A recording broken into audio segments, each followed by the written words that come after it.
Chapter 1. Naruto had just pulled a prank and was currently running from Chunin and a few ENBU. What was the prank, you might ask? He set off a stink bomb in the Inuzuka clan kennels. Luckily, one of his friends got the drop to not be there when it went off, and he was currently walking around when Naruto passed him, ninja still on his trail. "Hey Kiba." By Kiba. He landed and jumped away too quickly for a response. Kiba saw this, and then the ninja following him went by, and Kiba instantly realized what happened. He just hit my home, didn't he? Well, at least he told me not to be there. I wonder what he hit it with. Naruto then got away from them the moment he entered the forests. Traps went off left and right, and the ANBU themselves lost him. Naruto had taken that chance to get away.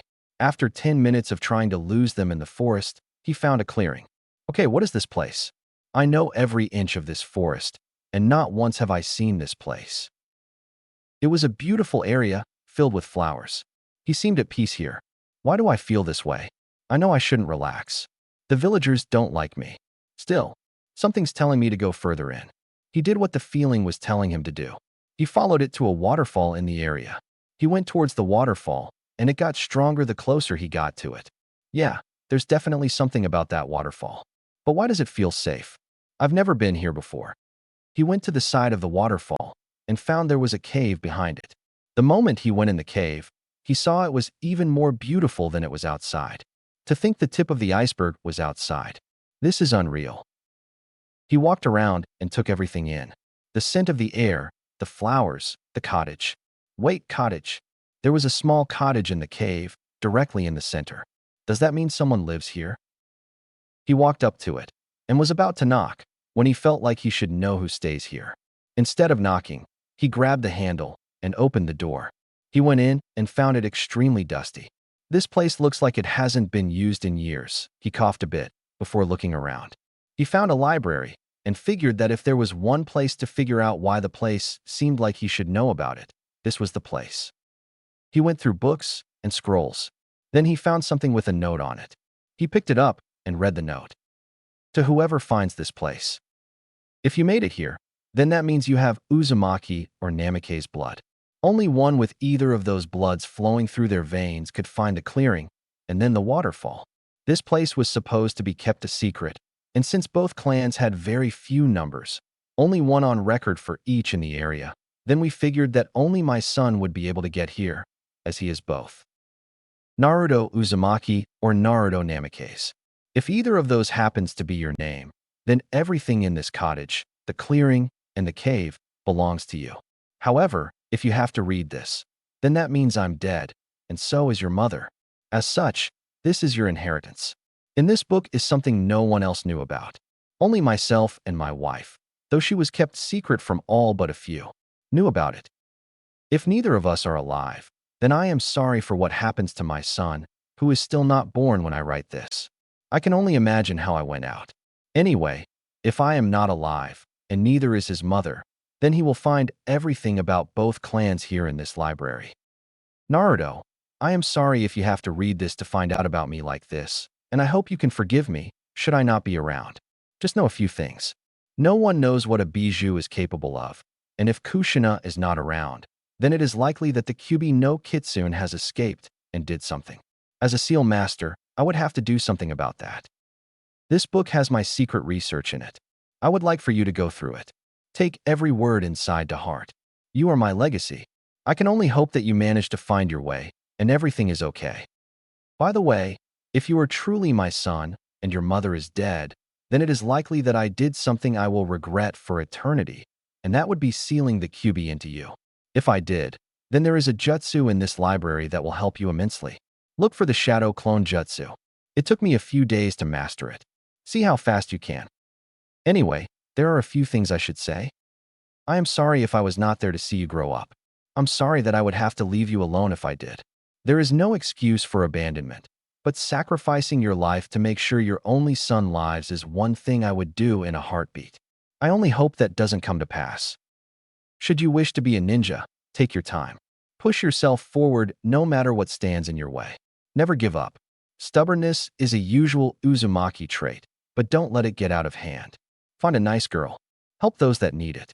And learn to control your chakra. It's bound to suck ass. It always does for an Uzumaki and a Namikaze. Combining both will only make it worse, and being a Jinchuriki would put it so far off that it would usually be close to impossible to control as good as anyone. One more thing. If neither your mother nor myself are alive, then keep using your mother's surname. The Uzumaki clan was supposed to be eradicated, so no one would believe you to be a threat, as others would likely forget about them. I am too well known, so if neither of us can protect you from my enemies, then until you are Chunin in rank, don't let anyone know about. Sincerely, Minato Namikaze, husband of Kushina Uzumaki and future father of Naruto Uzumaki Namikaze. Naruto finished reading it once and was shocked. This can't be. There's no way I can be the son of the Yondaime. That's just impossible. He read it again and noticed that he read every word correctly. It can't be true, but if it is, then that means I'm last of two clans. Heh, payback's a bitch.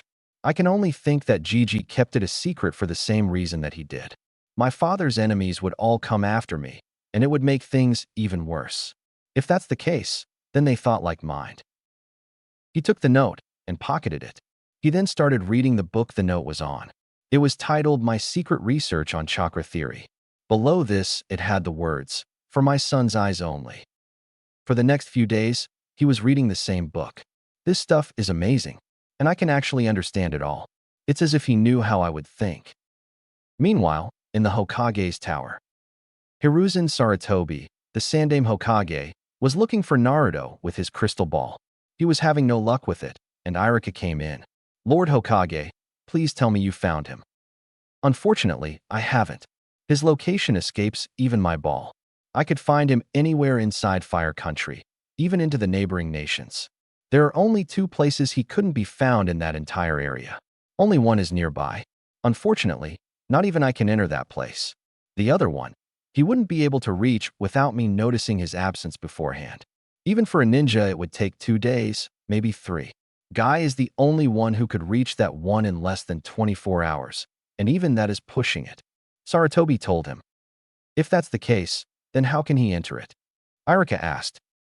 My only guess is he found it by accident and is currently finding out whatever he can. It once belonged to his parents, who are both dead. Only one with either of their blood in them can reach the area. As such, Naruto is the only one that can enter it. If he were dead, I would be able to find his body. Then I shouldn't worry unless a body is found? Irika asked, suddenly hopeful. It would seem to be the case. Sarutobi said, right before he caught notice that Naruto had just appeared. Wait, I found him. And it's just as I thought. He was at his parents' place. Irika, the Northern Forests. He's in that area. Go to him and ask him what he's been doing. Irika nodded and left immediately. Irika quickly found Naruto. Naruto Uzumaki, what are you doing? Irika-sensei. Naruto asked. Nothing much. Just learning as much as I can about my parents. Also, I found out why I can't do a normal clone. Oh, what did you find out? Well, for one, my control sucks ass. I wouldn't be able to perform a normal clone to save my life. The reason is my godlike reserves. Anyone else would be happy for that. I'm not, since I have little to no control over it. Found something that could help with that, and I'm using it right now. It also makes a good substitute for the clone jutsu. And to think it only took me 4 hours to master it. Apparently, control has no effect on this one. You do realize you had me worried, Naruto. Irika said. Lord Hokage wasn't even able to find you. No surprise there. Only an Uzumaki or a Namikaze can get into the clearing. No one else could find it, much less the cottage my parents had there. Naruto told him, I really need to talk to Gigi about something important, and I don't think it's a good idea to say anything about it to you, either. No offense, Irika-sensei, but this is something I need clarified before I tell anyone, and even then I might not tell anyone. Safety precaution, you know? I didn't think you could talk like that. Irika said, completely impressed. How'd you get that good? Like it. I guess that's why the clone did some good. Anyway, I have to get to Gigi. And if he's looking at me right now, I can only say one thing. It has to deal with my parents. His face went expressionless when he said that. This is something that no one but he has the answer to. As such, I would think that he could tell me. He then smiled at Irika. By the way, you're only talking to a clone, Irika-sensei. Later, He jumped off, Iruka jumping after him. In the Hokage's tower, Sarutobi was surprised at this revelation and immediately went to his office. Iruka and Naruto entered not even a minute after he got there. Iruka, please leave. I need to know about Naruto's parents. I owe him that much. Iruka told him. He's like a brother to me. I need to know why they abandoned him. They didn't abandon me. Naruto said. I finally know the truth of who my parents are. Now I need to know why you never told me. So, you are aware of how they died? Sarutobi asked, fearing the answer. I don't know the exact details, but I do know that my mother died for reasons I shouldn't say, and my father died to prevent that reason from causing too much trouble.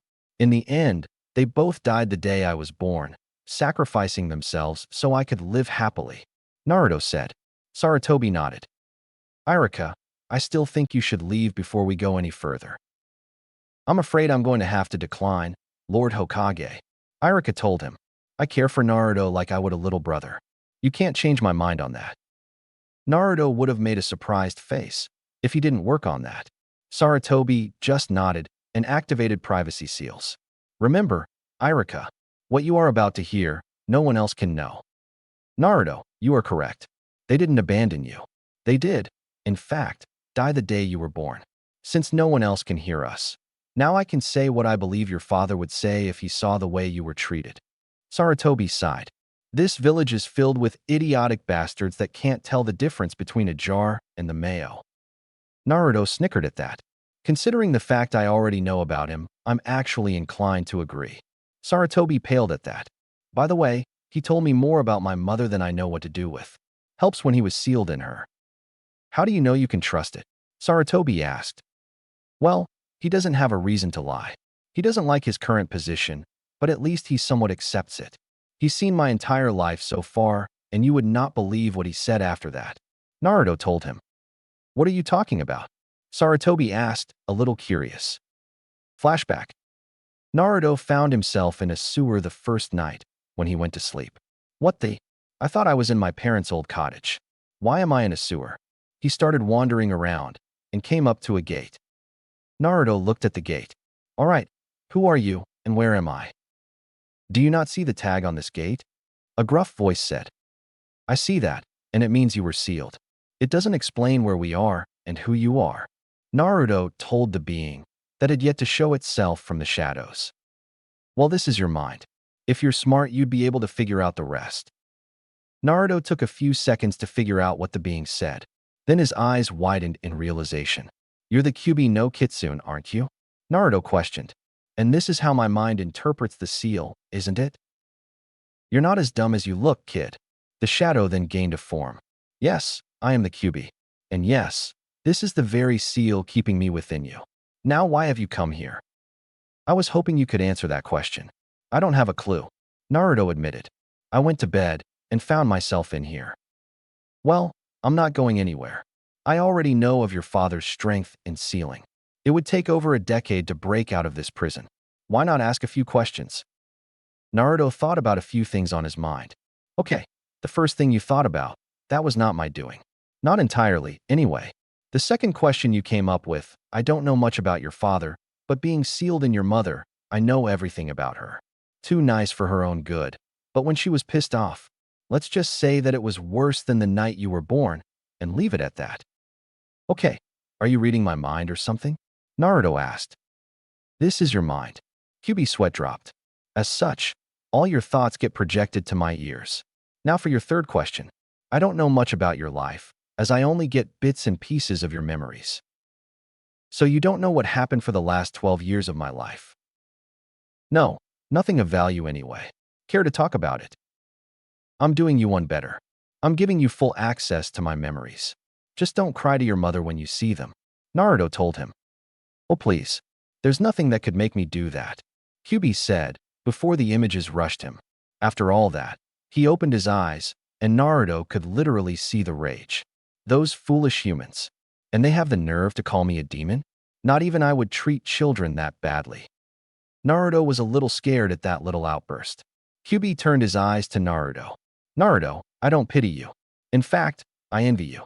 No one, human or demon, could go through everything you did in life and still hang on to his sanity as much as you have, especially with what you went through. Those humans are too damn ignorant to tell the difference between a jar and the mayo. I'll do everything in my power to help you, sealed or not. If anything, those damn humans are worse than I am, and they wonder why demons and humans never get along. Naruto was silent. Then he spoke. Okay, why is this? Kit, for now, don't worry too much. You need to show them you are not me. I'm almost positive that Kushina would agree with me when I say that Minato should have let the village burn. The way they treated you, aside from Ichiraku, Irika to a point, and Sarutobi, is at least 30 times worse than I did to your village. If you were anyone else, you'd already be dead. Flashback over. At first I was a little skeptical myself. Naruto stated after he finished. The next day, I found one of my mother's diaries, and found that everything he said was in there, aside from a few pieces that I don't think I should repeat. Sarutobi and Irika looked at him in shock. I can tell you're both shocked at this. Let me tell you, it was extremely shocking to me as well. At least I knew he wasn't lying. I would have been able to tell, and so far he's made good on his word. Irika was speechless. Sarutobi composed himself quickly, though. I can't believe I'm saying this, but the QB and I seem to think the same thing. Minato should have just got out of there and let the village burn. This begs the question, though. What do you plan to do with this information? Naruto grinned his foxy grin. Prove them wrong. Irika and Sarutobi were a little surprised at this.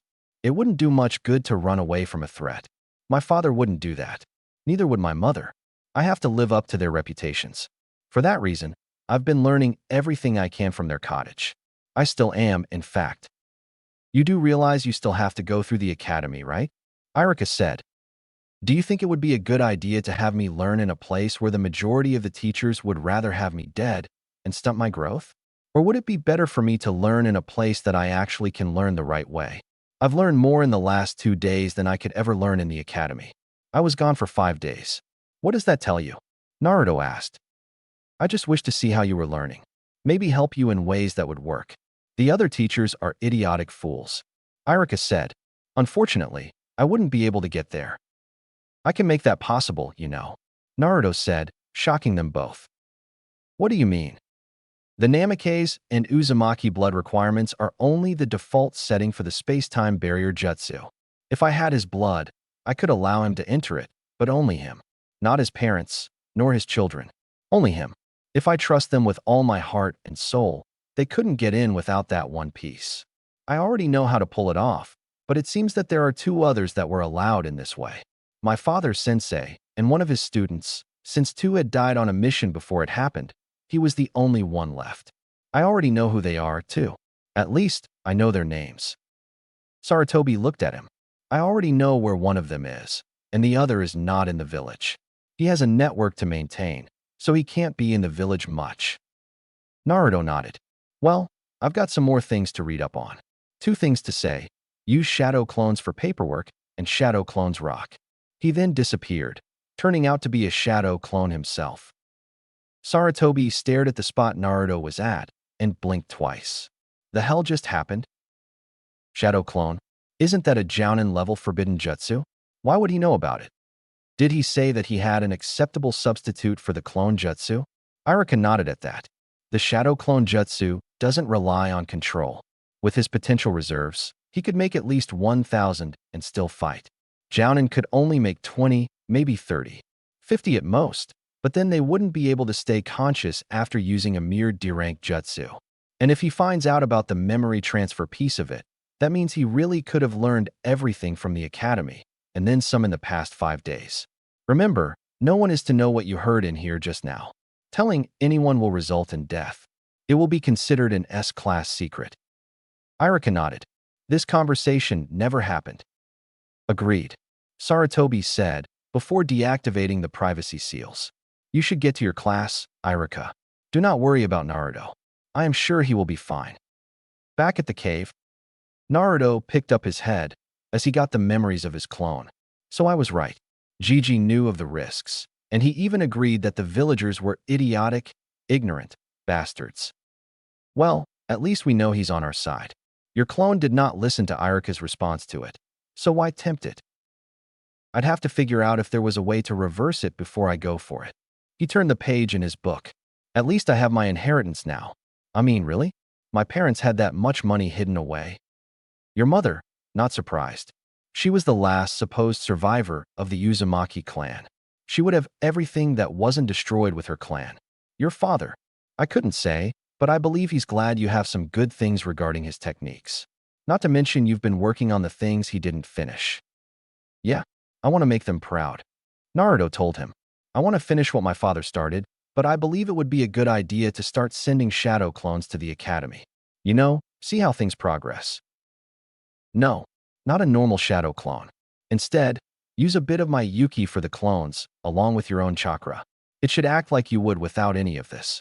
Iruka and Sarutobi are the only ones who will know the truth. As far as anyone else knows, you were hiding to let it blow over. Good idea. Now, to work on that weapon my dad was working on last. He's already got the theory on it. The majority of my clones are learning to fight on the water, while the rest are reading up on things I should know. Naruto then went back to work on the cylinder that was in front of him. The idea was to seal it in the arm. Thing is, when unsealed, it would have to replace half of the forearm and the hand. At least he already has a seal that can do that. The only thing that needs to be completed is the weapon itself. He continued to tinker with the cylinder and took his time to work on the specifics. He knew it would be tough, but he would do it. The next day, Naruto got up, ate breakfast. There was a plethora of food in the cottage, and he managed to get more while hunting, and then made another shadow clone. He filled it with a little over 2% of the Kyuubi's Yuki and split his own chakra in half for it. It went to the academy, while he continued to train and work on his father's projects. He had about 100 shadow clones working on his taijutsu, set up in an overtake format. There were 5 defenders and an equal amount of attackers for each one. All of this was done on the lake in the cave. Naruto had about 20 others continue to read books, while another 30 were helping with the projects his father had been working on. There was also about 50 others working on seals, figuring that they would be useful for what he was doing. This went on for a month, being as he finished working with a few of the projects at that point, so he decided to test them out. He had already tested out the cylinder on his arm and found that the seal that was being used worked like it was supposed to. Now it was time to test it in combat. He came up to the clones that were sparring on the lake, not alerting them to his presence. He summoned his arm cannon on his left arm, and they still didn't notice. He fired a kunai with it and took out a clone. Then they noticed what happened. Nice arm, boss. Charge. They all charged him, and he used all the built-up experience to dodge and block. He punched a few of them, making them dispel, then dodged some more. He then fired a few more kunai and shuriken at the clones. After a while, he found that the weapons he fired from it were completely made of chakra. After he took them all down, he made another 50 clones and had them attack him. He dispatched them with ease, switching between his hand and shooting or beating them with his arm cannon. This thing is awesome, Kyuubi. Don't get too excited. There's the little matter of the scanner. We could scan the katana you have been practicing with. See if that works out. Good idea, Kyuubi. Naruto went back to the cottage and found the katana he used. He unsealed the arm cannon and tried to scan the katana. He then tried to convert the arm cannon to the katana. Instead, what happened was the katana appeared in his right hand. The cannon was still there. That was unexpected. He looked to the place where the katana was beforehand. He found it was still there, so this was a duplicate made of his chakra. I know I just said it, but the arm cannon is fucking awesome. The human race may be filled with ignorance, hatred, and a bunch of other qualities I hate, but I will admit they had some pretty sweet ideas. Although, I don't think we should call it an arm cannon anymore. Remind me to think of another name for it. Arm cannon doesn't suit it now. What about Omega Buster? Where did that come from? I got quite a few names listed for things. The way I see it, Omega Buster happens to be the coolest out of all of them. What's the least cool that you've got? Comparison? I'd say it was Alpha Dog Brat. Omega Buster is better. How did you come up with it? I remember something about a weapon similar to the arm cannon.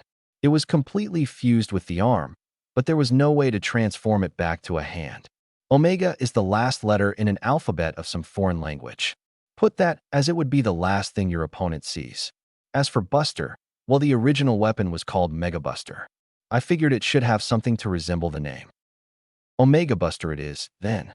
Naruto then sealed it back into his arm, and the seal disappeared without the usual smoke, a sound, or any indication of it being sealed. He took to trying to get it out within half a second. By the end of the day, he had managed to bring it out within a millisecond, and then noticed that his clone had dispelled. As usual, they tried to rig my tests. Naruto thought, when will they learn that it work for long? Humans. Tell me about it. You do realize you're also a human, right? I don't fall under the category of humans. I am Jinchuriki, remember? A being that has another sealed within. Jinchuriki are not limited to humans, unless I'm mistaken. You've got a point there. You got nothing on a Hanyu, true demon, and you aren't really a normal human, as you've got me sealed inside of you. I rest my case. He then dispelled the clones, and was close to passing out. And my eyes. He then got to his bed, and passed out cold. Naruto, you are one legacy more now.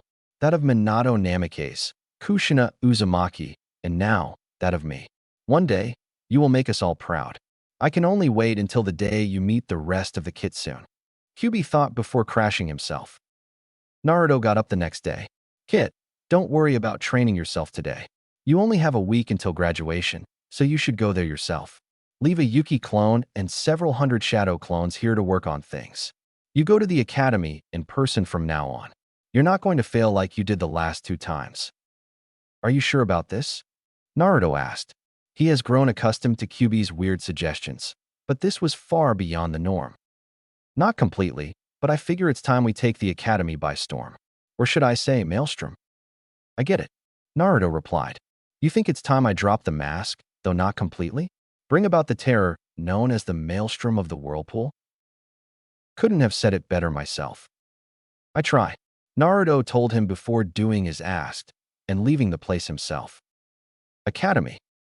Irika entered the classroom, and wondered where Naruto's clone was. He was the only one in the loop about Naruto using a shadow clone to get through classes and still work on the secret projects. This time, Naruto was not there, so either he woke up too late, or something happened. He then started roll call. Shino Abu. He was cut off when the door was blasted off its hinges, hitting one girl who was sitting next to Sasuke. Sorry I'm late, Irika-sensei. Saw a black cat in my path, and had to take the scenic route. Hope you don't mind. Naruto said. By the way, did I hit anyone with the door? Yes, you did, but she'll get over it. He pointed to the seat next to Sasuke, and Naruto saw that it was one of his fangirls. I bet the team is happy I hit one of his fangirls by accident. Naruto said. Sasuke Uchiha, the last of the Uchiha clan, just grunted, but had a look in his eyes that said thank you to him. Naruto then went up to sit next to someone that he figured had some kind of crush on him. He sat down next to a lavender-eyed, violet hair, and somewhat baggy clothes. Hey Hinata, you mind if I sit here? The girl blushed heavily and passed out. Naruto shrugged, got her back in her chair, and sat down himself. They went through the classes, and Naruto understood everything that was being talked about. When lunch came about, he took the time to hang out with Hinata. She was surprised he could cook, but in the end, she was happy he shared his huge lunch with her. She then asked him something that was on her mind, and, surprisingly, she didn't stutter with it like she did with everything else. Where exactly have you been training? I know you haven't really been listening to Irika-sensei, but you always do good for almost everything. Hinata asked. It's a secret place I discovered after my last prank. I was trying to escape the ninja, got into the forest, and found my way into a place that only I can get to. 2 others may be able to, not completely sure, but I do know that the place is covered with a space-time barrier ninjutsu. And the puff of smoke that the one that attends the academy for the past few months? You've been stalking me, haven't you? Naruto raised an eyebrow at her, causing her to blush and stutter incomprehensibly. He chuckled in his mind at her reaction. Relax, I don't mind. You're one of the few that never did anything spiteful to me. Hinata nodded, her blush still present. What gets me though is why you're not like everyone else. They hate me to the core for something that isn't under my control, something that I wouldn't have carried by choice, a massive burden that I can't seem to get past and learn to live with. Hinata was trying to form an answer and settled on one. She didn't stutter here, either. I don't think they are right with what they say. There's something different about you. Until you started sending those weird clones to the academy, you always seem to cry in your apartment. Around anyone else, you smile. But when you're alone, you let out everything you held in throughout the day. Why do you do that to people that don't respect you? Naruto was surprised. How long have you been following me around? She started sputtering nonsense, but he managed to make it out. So, a while is the best you can come up with. She blushed, but nodded. Well, apparently, you would have attacked some time ago if you wanted to. No. Her outburst caught the attention of everyone in the area. Naruto was a little shocked at that. He sent a few waves of killing intent towards the onlookers, avoiding Hinata entirely, and they turned their heads. Naruto, you are better than anyone else thinks. No one can compare to your strength. They don't see the hell you had to put up with for who knows how long. Every day, I wondered just how far they would go before they were satisfied with their hatred and let go. Not once has it diminished, and more than once have I been tempted to hurt them myself. She told him, her voice stern and confident. Completely unlike Hinata, but Naruto liked it. The only reason I didn't is because I wouldn't have lasted long enough to take them all, and they'd end up hurting me instead. Naruto had let it sink in that she was with him all the way. Okay, I'm really confused here. I mean, I knew she was following me, at least from the Yuki clone memories, but to think she had a crush on me. I didn't see that coming either. Roll with it then. That's the best idea for now.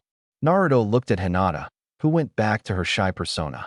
Hinata, I'm glad you feel so strongly about it. She looked at him, shell-shocked. Thing is, I wouldn't dream of taking them out. Instead, I intend to prove them wrong. Nothing gets by hard work. I also noticed you didn't stutter once during all of that, and only showed determination. Something that you seem to lack in anything else. Hinata looked at him, completely scared that he would reject her now. And that's why I want to help you gain your confidence. What? Hinata was a little confused, but still shocked. If you truly care about me like I figure you do, thanks to that outburst, I figure I can help you find your own confidence. Naruto continued. She just sat there, paralyzed.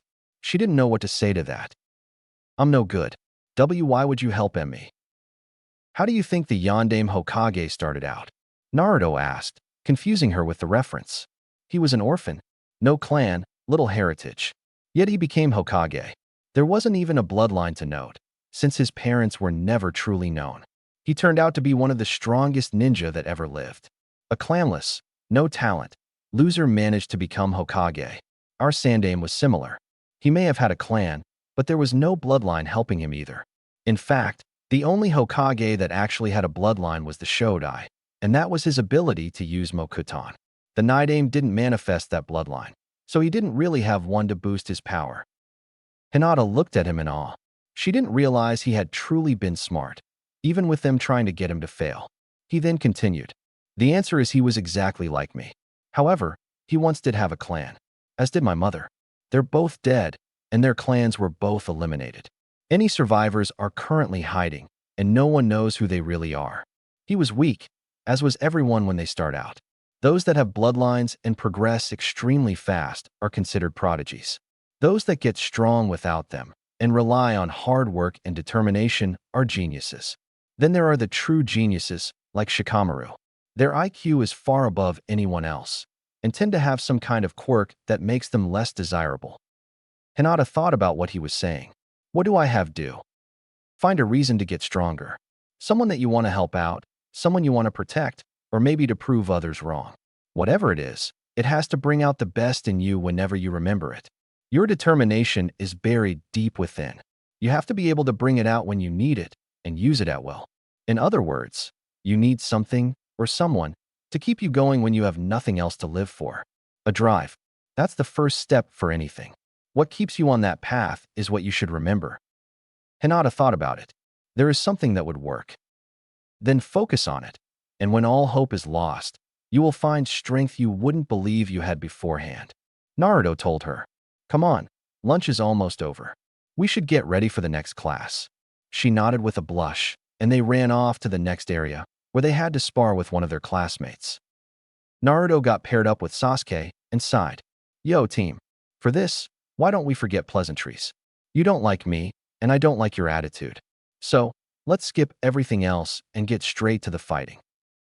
For once, me and you happen to be in agreement. Sasuke got into his family's taijutsu stance. Naruto just stood shoulder-width apart, right foot in front.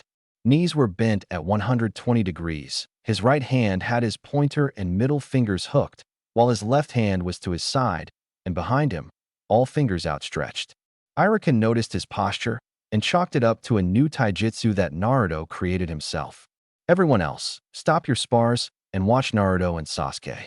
It would seem to be a good one, if their opening stances are anything to go by. Everyone turned their heads to them, and Hinata was in a tree watching them. Hey, team, how about a little wager? Naruto asked. What you got in mind, dope? Sasuke replied. I win. You go around and kiss 3 of your fangirls. French kiss. My choice. And if I win? Sasuke asked. I'll teach you a jutsu you wouldn't be able to learn otherwise, with a weapon you probably don't even know how to handle. Naruto said. Deal. You better be ready to teach me the jutsu, Sasuke said before charging. Naruto sidestepped his strike easily and got back quickly. Sasuke was surprised at his reflexes, which were far beyond what he expected. He didn't let it get to him and charged again. Naruto dodged lazily and tripped Sasuke. Leaf whirlwind. Sasuke was about to hit the ground when Naruto got under him and kicked him up like a donkey. He was doing a handstand, surprising everyone that was watching. He then twisted on his hands and jumped off with them and landed with a knee in Sasuke's gut, causing him to release some saliva. No blood, but that could have been the case. Naruto then spun off and landed. Had enough yet? Sasuke got back up and glared at Naruto. He was an Uchiha, an elite. He shouldn't be losing to a no-clan loser. Not by a long shot. Sasuke's voice was strained, but only Naruto and Iruka could tell. Let me tell you a little something about geniuses and prodigies. A prodigy can master what anyone else had already come up with. He copies others to get what he has. A genius creates new things. Things that no one would dare try out, for the simple fact it was thought to be impossible. You are a prodigy, while I am a genius. This style is one I created on my own. Did you know that the Yondaime Hokage wasn't a prodigy? He fell under the genius category. He was an orphan. No clan to back him up. Yet he became Hokage. Why? Naruto asked. It's because he worked hard to get there. He had no bloodlines to note. Nothing that could help him in that regard. What does that tell you? Iruka was surprised at this. No one knew if the Yondaime had a bloodline or not. I know you better than you think, Sasuke Uchiha. There is one reason you want to get stronger. However, that reason is not enough to achieve your goal. Get your priorities straight. Then, and only then, can you reach the path to limitless potential. Yes, there is such a path, and I am following it. Sasuke was appalled that Naruto, the dead last, was on the path to limitless potential. He then figured it was a bluff. You're bluffing. There is no path like that for a dobe like you. Am I? Naruto questioned. Or is it because I have no bloodline to take note of that allows me to follow it? Or if I do, is it because I don't care about my own bloodline enough that I completely ignore it? Everyone saw that Naruto was jabbing the Uchiha with his words, but Iruka silenced them before they could say anything. Hinata was hanging on every one word. No bloodline is all-powerful. There is always a drawback to it. Sometimes there are several. If one manages to play on that drawback and exploit it, what happens then? The Yondaime was one who realized this. I've even been looking through his personal records for the last month, with the permission of the Hokage himself. I've seen what he was working on, and even duplicated them. I finished a few projects that he himself wasn't able to finish. I even tested them out to see if they were to his expectations. And you want to know what I found out? Everyone was about to shout out that he screwed it up before Iruka held up his hand to silence them. I found out that they did more than he expected. I actually have the finished product of one of them with me right now. I haven't used it because it's mainly for ranged combat. He almost finished it, but he wasn't able to before he died. I took it, I analyzed every piece of it, and I finished what he started. In the end, it was a combined effort between the Yondaime and myself. The specifications he had only applied to ranged weaponry. Imagine my surprise when I used it to bring out a katana and could still fight with it. There's at least 20 other projects that he never got around to testing out, and I've been working on those as well. Do you know what I'm saying here? Naruto asked. Sasuke charged headlong. Naruto jumped, did a front flip, and kicked him in the back of the head with his heels. You don't need a bloodline to be great. All you need is the right amount of determination and a good reason to get where you're going.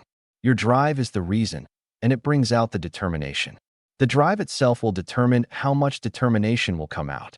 My drive led me to the path I am on now. Your path will lead you off the deep end, with no way back up.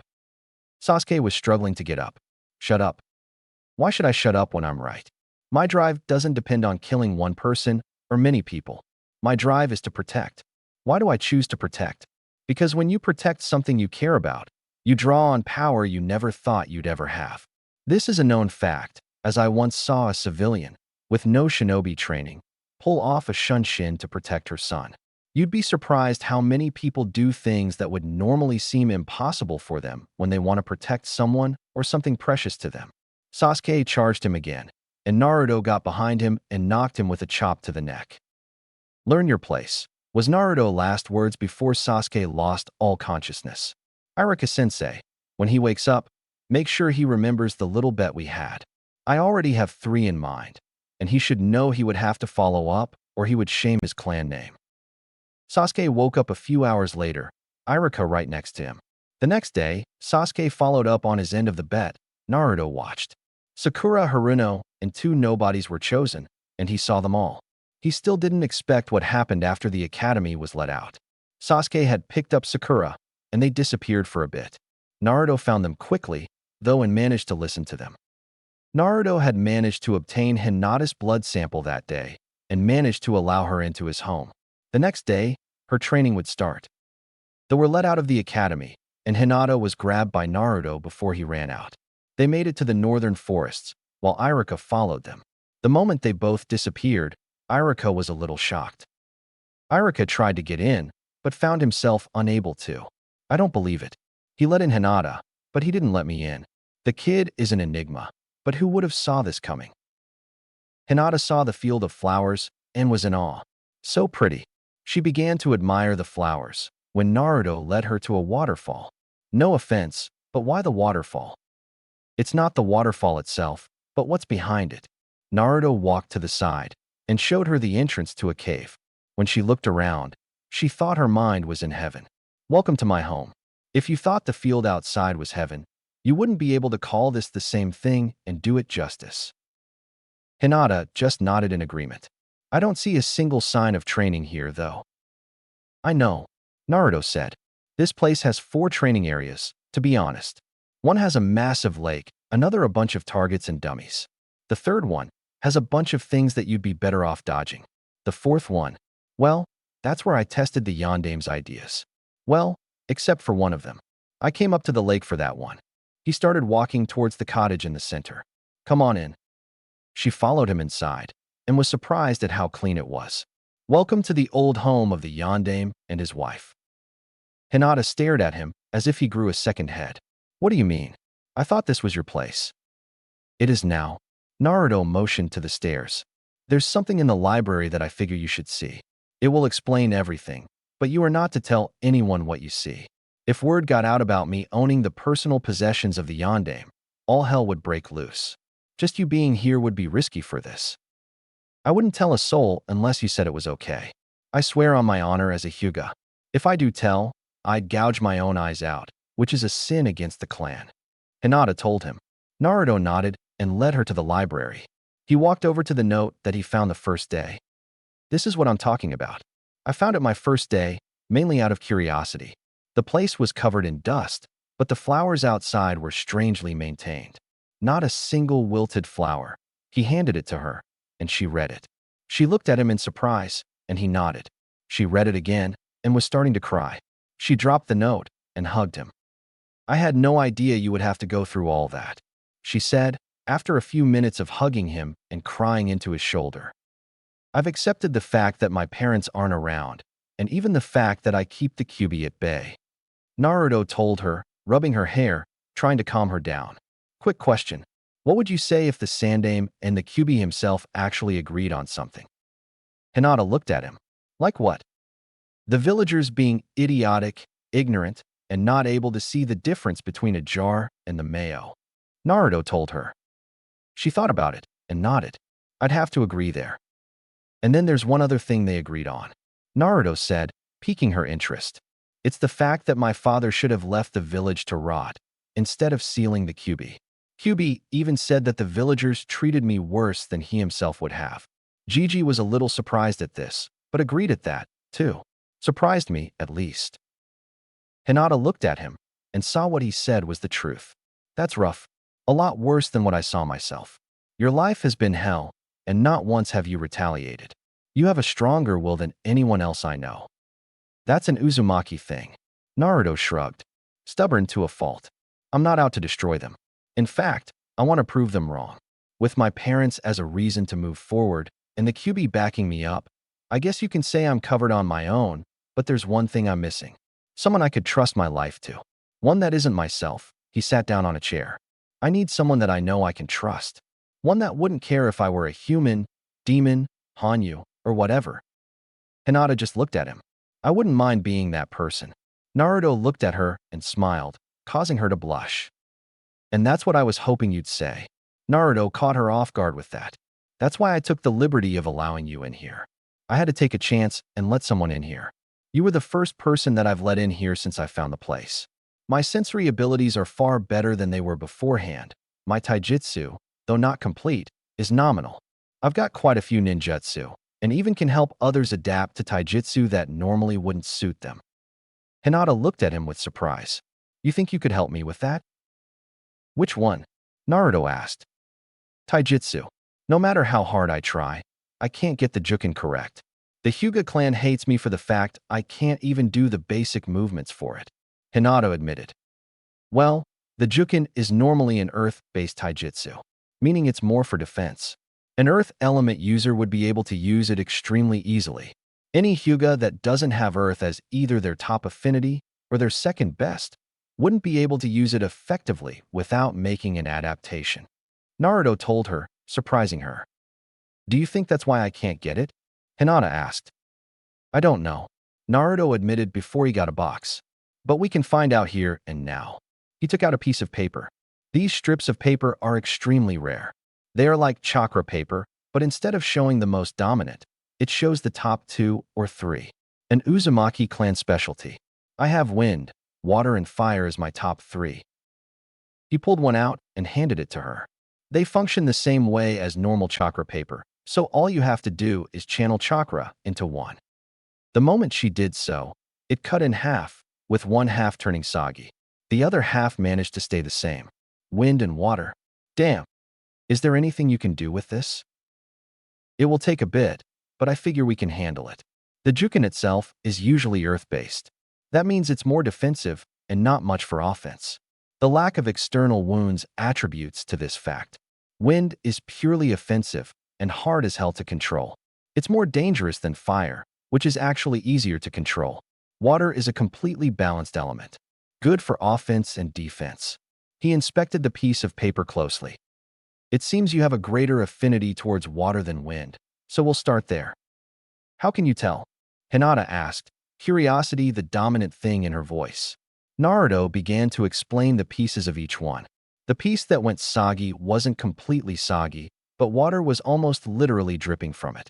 Wind was pretty good, due to the somewhat fine cut, but the levels of each one, when scaled, would place water over wind. Did not know that. Not many do. In fact, that's a property that is lost to most. My wind affinity is almost godlike. It took me 2 days to master the first control exercise, and that's only with 100 shadow clones working at it for 6 hours a day. That's 600 hours a day. The second one I had to do outside, since I had to cut a waterfall with my chakra. Took me a week with 20 clones working on it for those same 6 hours. I'm actually glad that the Kyuubi knows about all the elements and how to control them. Fire was extremely easy for me, but not as easy as wind. Water, I'm still working on the first step. For now, we should work on your control over your water chakra and then implement it into your Jukin. Naruto went over to a shelf and picked up a scroll. He tossed it to her, and she caught it. That's a D-rank water jutsu. Not dangerous, but it's good enough for the purposes we want it. Seeing she was confused, he continued. Don't just use the jutsu, feel it. Find that feeling, and it will make controlling water easier. I started out fire with a small igniter jutsu, a mere E-rank, figuring out how it works, and then applying that same feeling to the fire chakra training. I learned quickly. When you can learn that jutsu and know how the chakra acts during the jutsu when done properly, use what you find to apply to your water chakra, and it should apply nicely. Hinata nodded. They went to the lake area and both worked on the jutsu. Naruto then tensed up. Naruto. Someone else is here, Naruto said, before creating a shadow clone to check it out. Outside, a man with gravity-defying hair and a headband over his eye walked up to the waterfall. I never thought he'd find Sensei's old home, but that means that he's actually related to him somehow. Who are you, and why are you here? Naruto said behind him. How did you manage to get in here in the first place? There should have been only two others alive that could get in here. Myself and Jiraiya of the Sannin. The man said. So you're Kakashi Hitaki, eh? My father's only living student. The man tensed, and Naruto smirked. Yeah, I already know the specifics of the barrier. Only one with Uzumaki or Namake's blood can get in here, aside from exceptions that only I can make. Jiraiya of the Sannin and Kakashi Hitaki already had the exception, and since you got in here without me even knowing who you are, that meant you are one of those two. You are not the same student as the academy says you are. I learned more in 2 days here than I did in years in the academy. They tried to stunt my growth, and now they've failed. Naruto shrugged. Anyway, since you were obviously trusted by my father, I believe you can come in. I've already got one guest, and I made the exception for her. Don't worry about restrictions involving the fox, because she already knows about it. They both went behind the waterfall, and the clone turned to Kakashi. We're both at the lake, if you want to see what we're working on. Or rather, the first step to what we're working on. He then went poof, signaling he was a shadow clone. Kakashi then walked over to the lake and found Naruto and Hinata there. All right, Naruto, how did you find this place?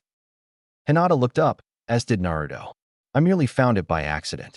I was getting away from ninja after a prank, found myself here. Later that day, found out about my heritage, and the next few days, a shitload about my mother.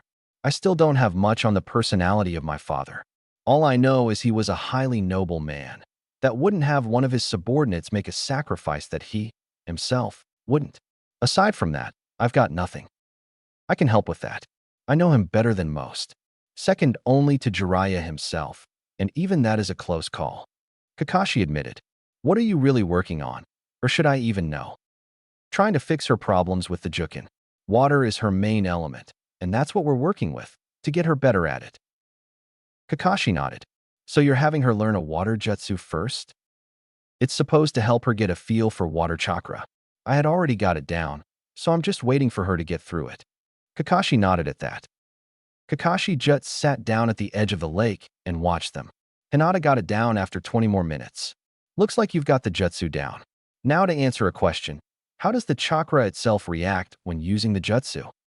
It flows like a river. Fast but smooth. Calm, but has a hint of danger to it. Hinata replied. And that's what you need to apply to your Jukin. Those with a water affinity tend to be a lot more flexible than those of an earth affinity. Am I right, Kakashi? Naruto asked, earning a nod.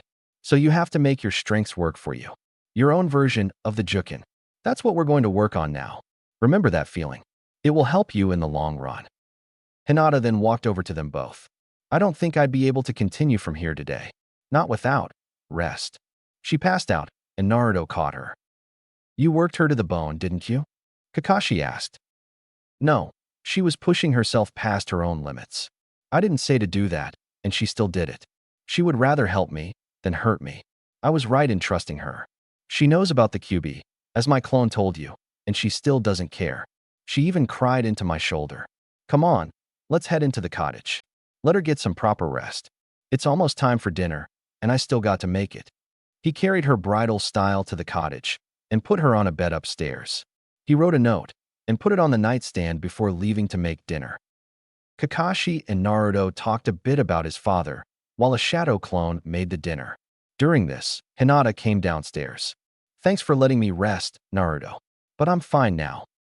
Not yet, you're not. Your reserves are nowhere near as high as mine are. You'll need to eat, and wait until tomorrow for anything like that. A clone is currently making dinner, And Kakashi is also eating here, if he wants to. Naruto said. Don't tell me. It's ramen. Kakashi deadpanned. Nope.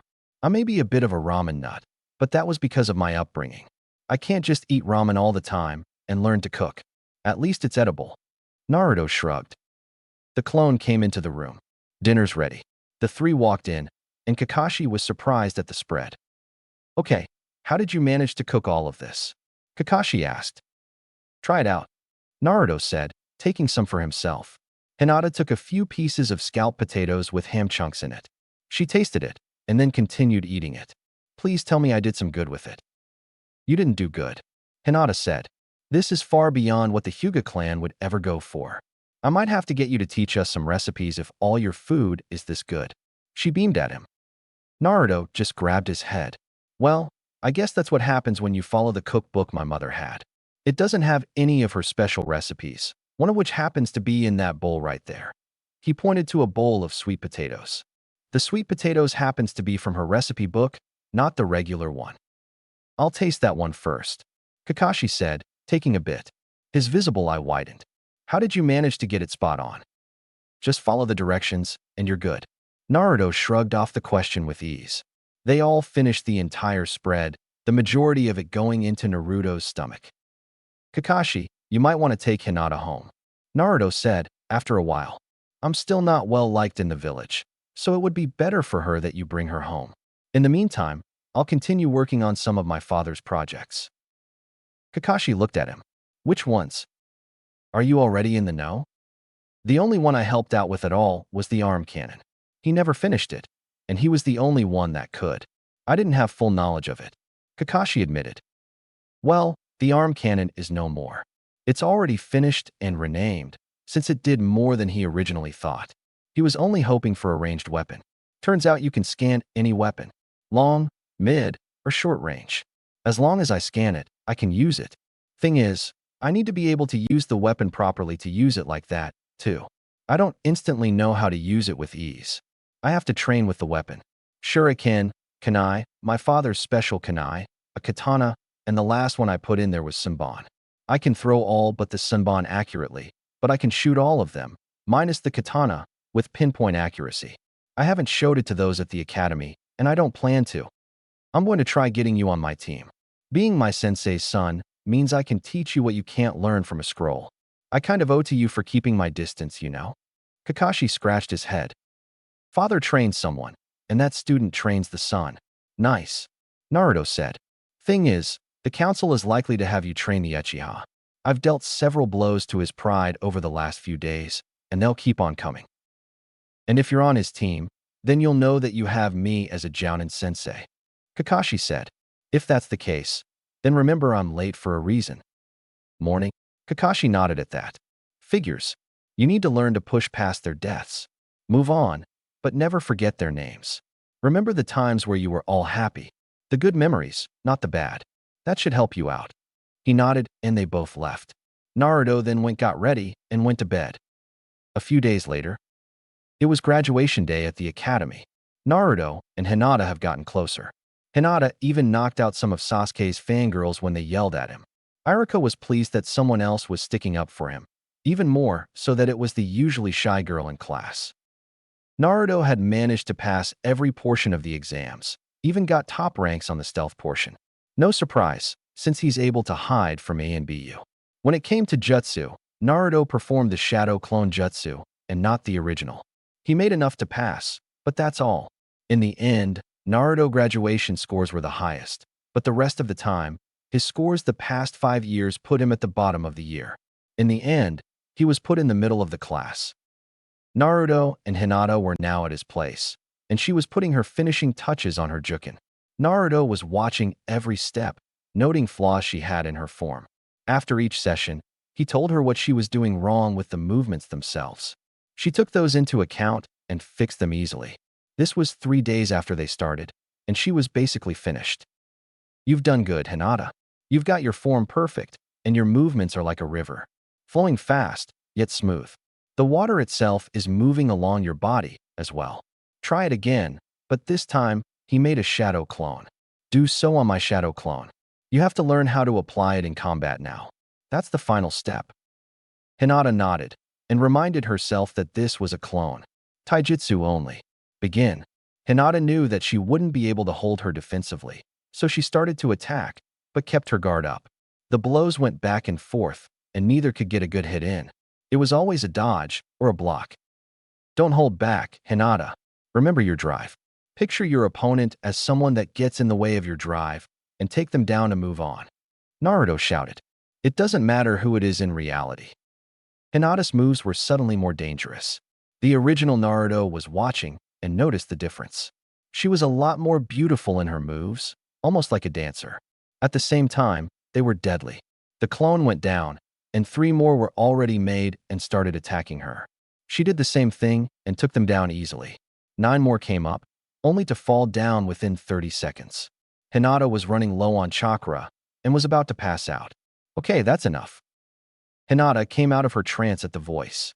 Naruto walked up to her, since she was on the water. You did a lot better than you did beforehand.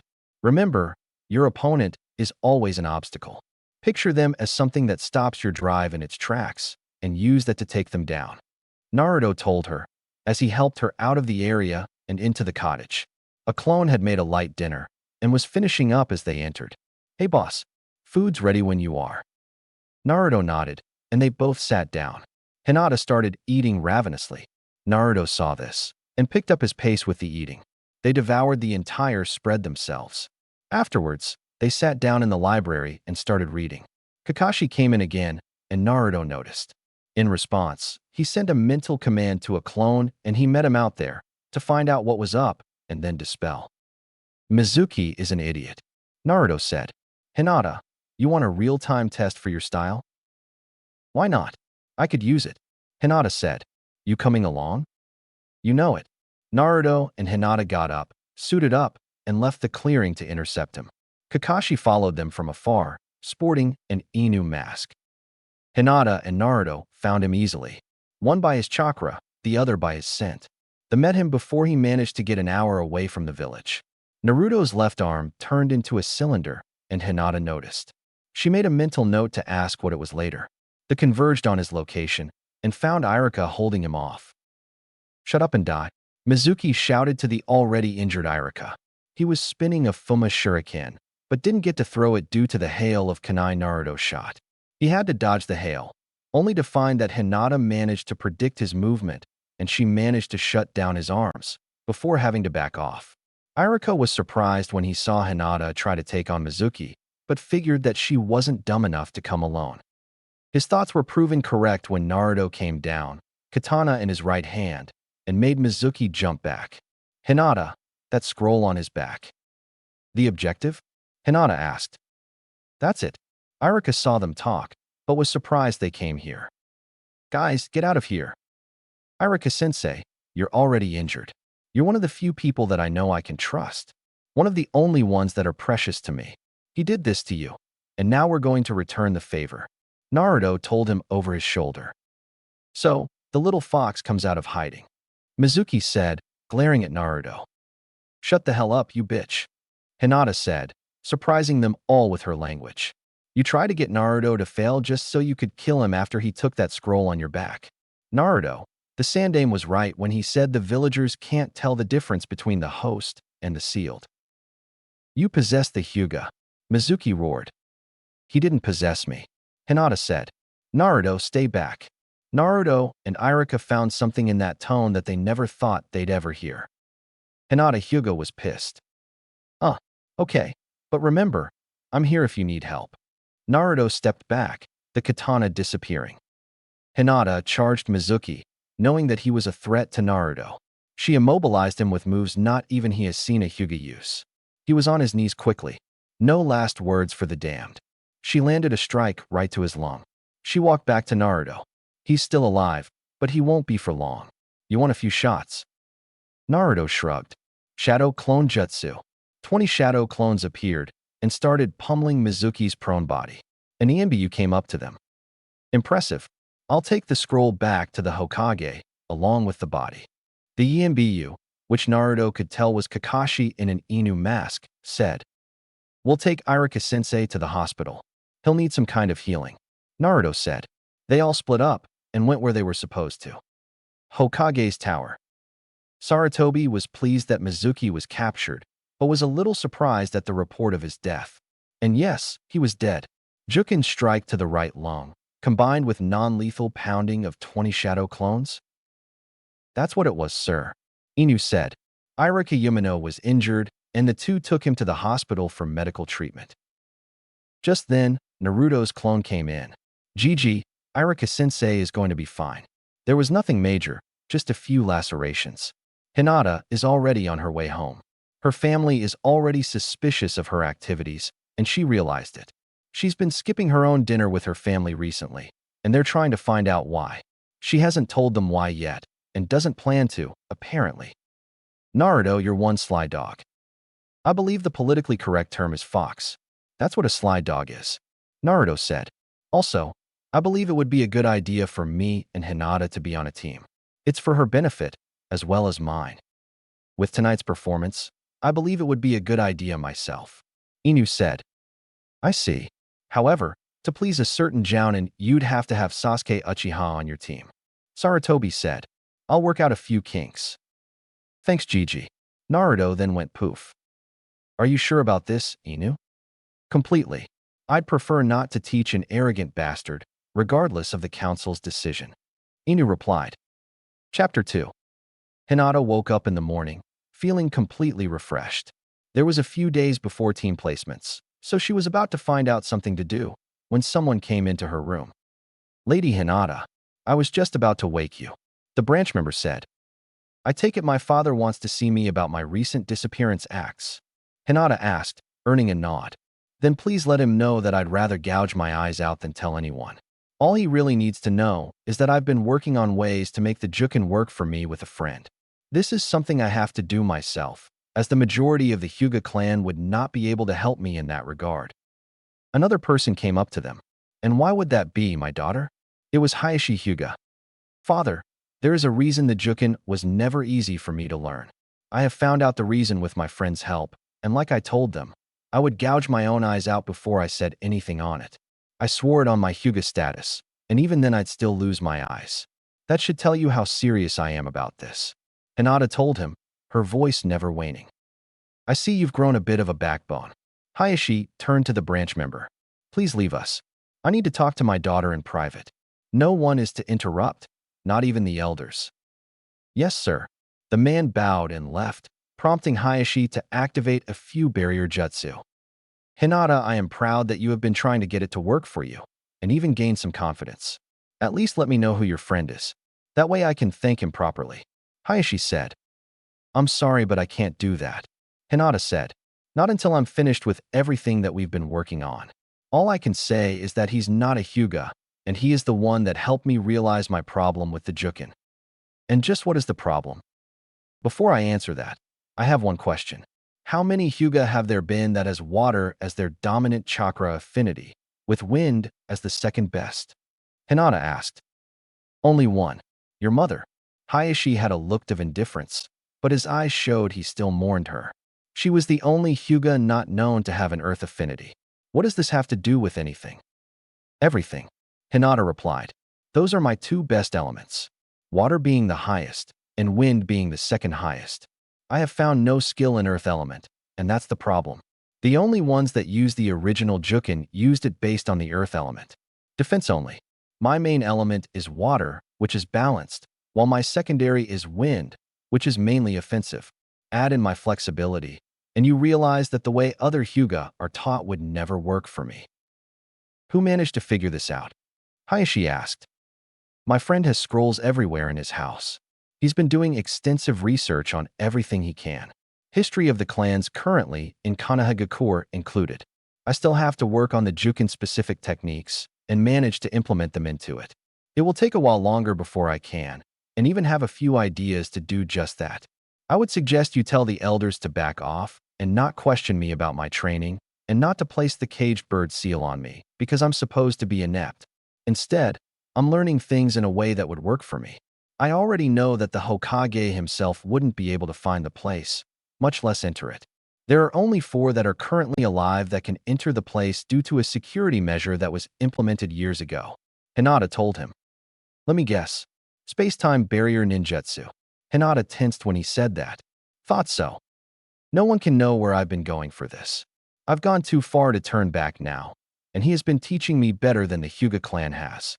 I'd almost say he's a better teacher for me than you are. I already know who it is you're talking about, Hayashi said, and I have no intentions of letting the elders know about that. They would try to kill you like they did your mother. You're too much like her, and I thought that you would never get out of the ridiculous shell. He not only brought you out of it, but he brought a fire to your eyes I haven't seen in anyone since Minato Namikaze and Kushina Uzumaki. It's a wonder why they never married. Hinata inwardly smirked at this. Did I mention he's single and happens to have both of them as his parents? Hayashi tensed at that. What do you mean? Kushina Uzumaki and Minato Namikaze happen to have one son, no daughter. This son is the one that was helping me, and no one ever noticed anything about that connection. Hinata said, I have seen the proof myself, so I know. You can't, and I can't show it to you, but I know it's there. Hayashi was suddenly livid. Those idiotic fools. The council will hear about this. No, he doesn't want to be known as his father's son. He fights in their memory, yes. But he has no intentions on taking his father's name until he becomes a chunin. Now that he's a genin, he's one step further. He already gained his inheritance by stumbling upon it on accident. He's glad he did, and has been working on it all for over a month now. He's the one that will reveal his father's formerly unfinished projects. I look forward to it, Hayashi said. Have you seen any of them? Only one, but that one was the first one he finished. He tends to use it in his personal spars against 100 shadow clones. I watched him once and saw what it did. I still can't believe it has that many possibilities. He figures he hasn't hit the tip of the iceberg with the possibilities, and he's already come up with several thousand. I look forward to when he unveils it. For now, no one will know. I'm proud you found someone that can help you where I failed. Just know that you have inherited more from your mother than you think. Hayashi turned around. Down to tastes. Hinata caught this and wondered what he meant before a couple of pictures came to her mind. Does this mean my father was a second choice?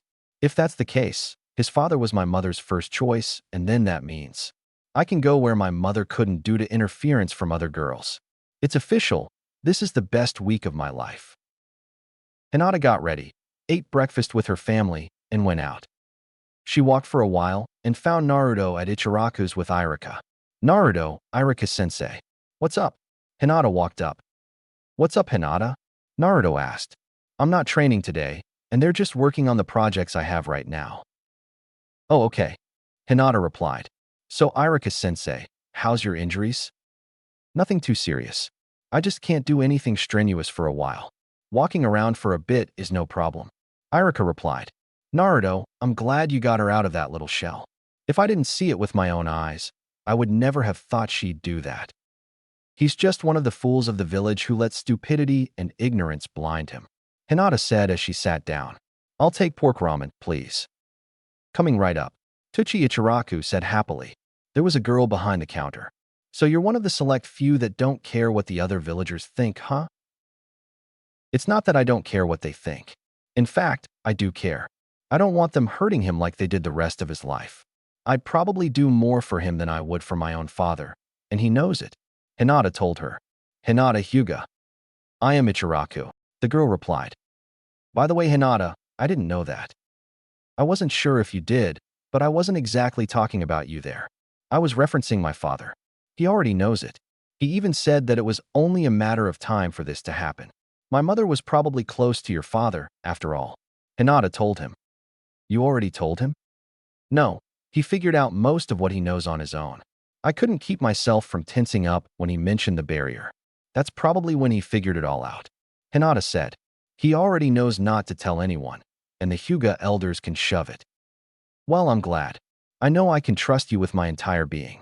That's why you were allowed in. It was only speculation at first, but now I know for fact. He finished off another bowl that came up to him quickly. Nothing like good old Ichiraku ramen to lift the mood.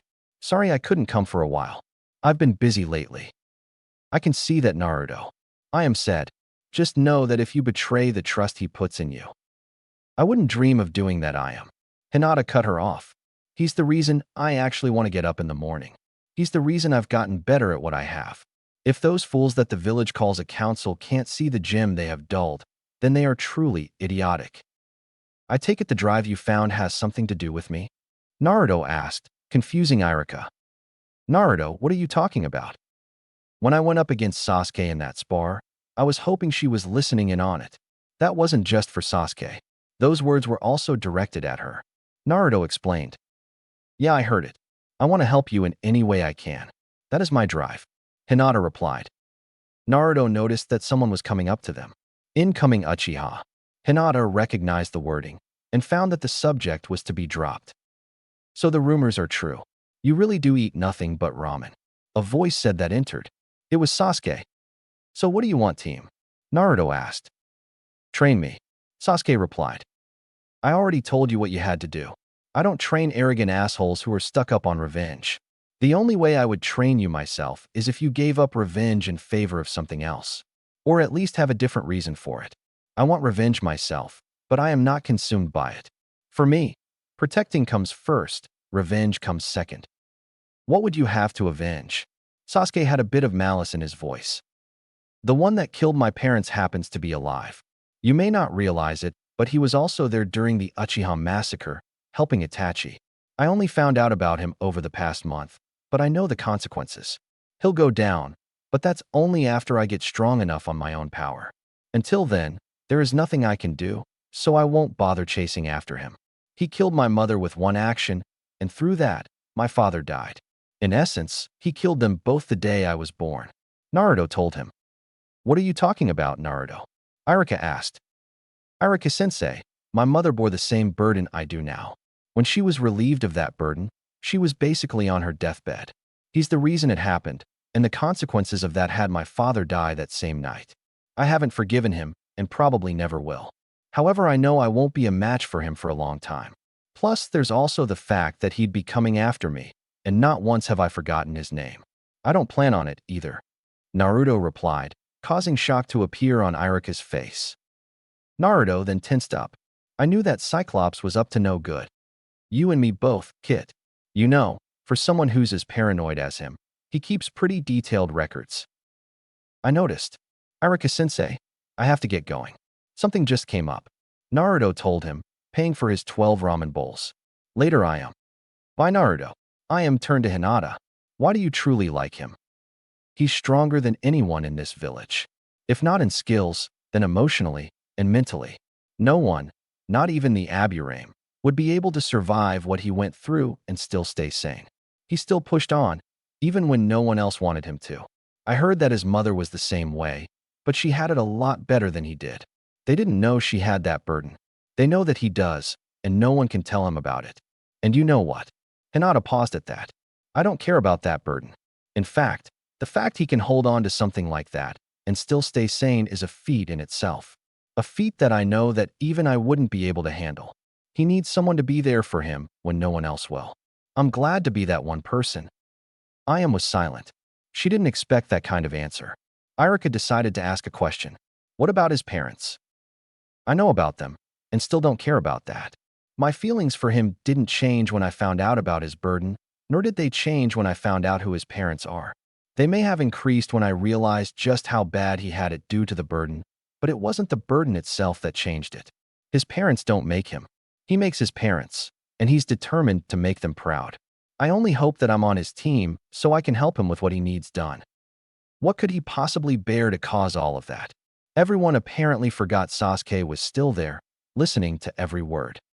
Sorry, Sasuke, but that's an S-rank secret. He's the only one that can make exceptions, and I'm the only one he made an exception to so far. Hinata told him, I'm not allowed to tell anyone what it is myself. Only he can, and he doesn't trust you. Not even Tsunade's right hook can send Jiraiya farther than his current level of distrust to you. I'm only going to say this once. Rethink your priorities, get those sticks out of your ass, and find a drive that he would approve of. When you do that, maybe he'll think about it. Arrogance and a sense of superiority are two things that he can't stand. You have both. Hinata paid for her ramen and left. Sasuke was shell-shocked at the response. Irika saw the usual expressionless face disappear completely and only have shock plastered on it. There was suddenly a flash. Sasuke was knocked out of his stupor and looked at Tucci, who had a picture in one hand, a camera in the other. I know a few people who would die to have a photo like this.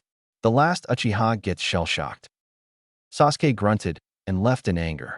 Iruka was containing his laughter. Tucci, make a copy for me, please. With pleasure, Iruka. Tucci replied, an evil smirk on his face. Hokage's tower. Gigi, I just found out a lot of things you probably won't like about an old guy on the council, Naruto said the moment he came in. Sarutobi looked at him, activated a few privacy seals, and nodded for him to continue. He explained that he found Danzu sneaking around one day and decided to follow him without being noticed. He managed to find an entrance, which he snuck in, and got around easily. He then explained what he found in the data vault. It's times like that I love my mother's old shadow door jutsu. I didn't have to mess with the lock period.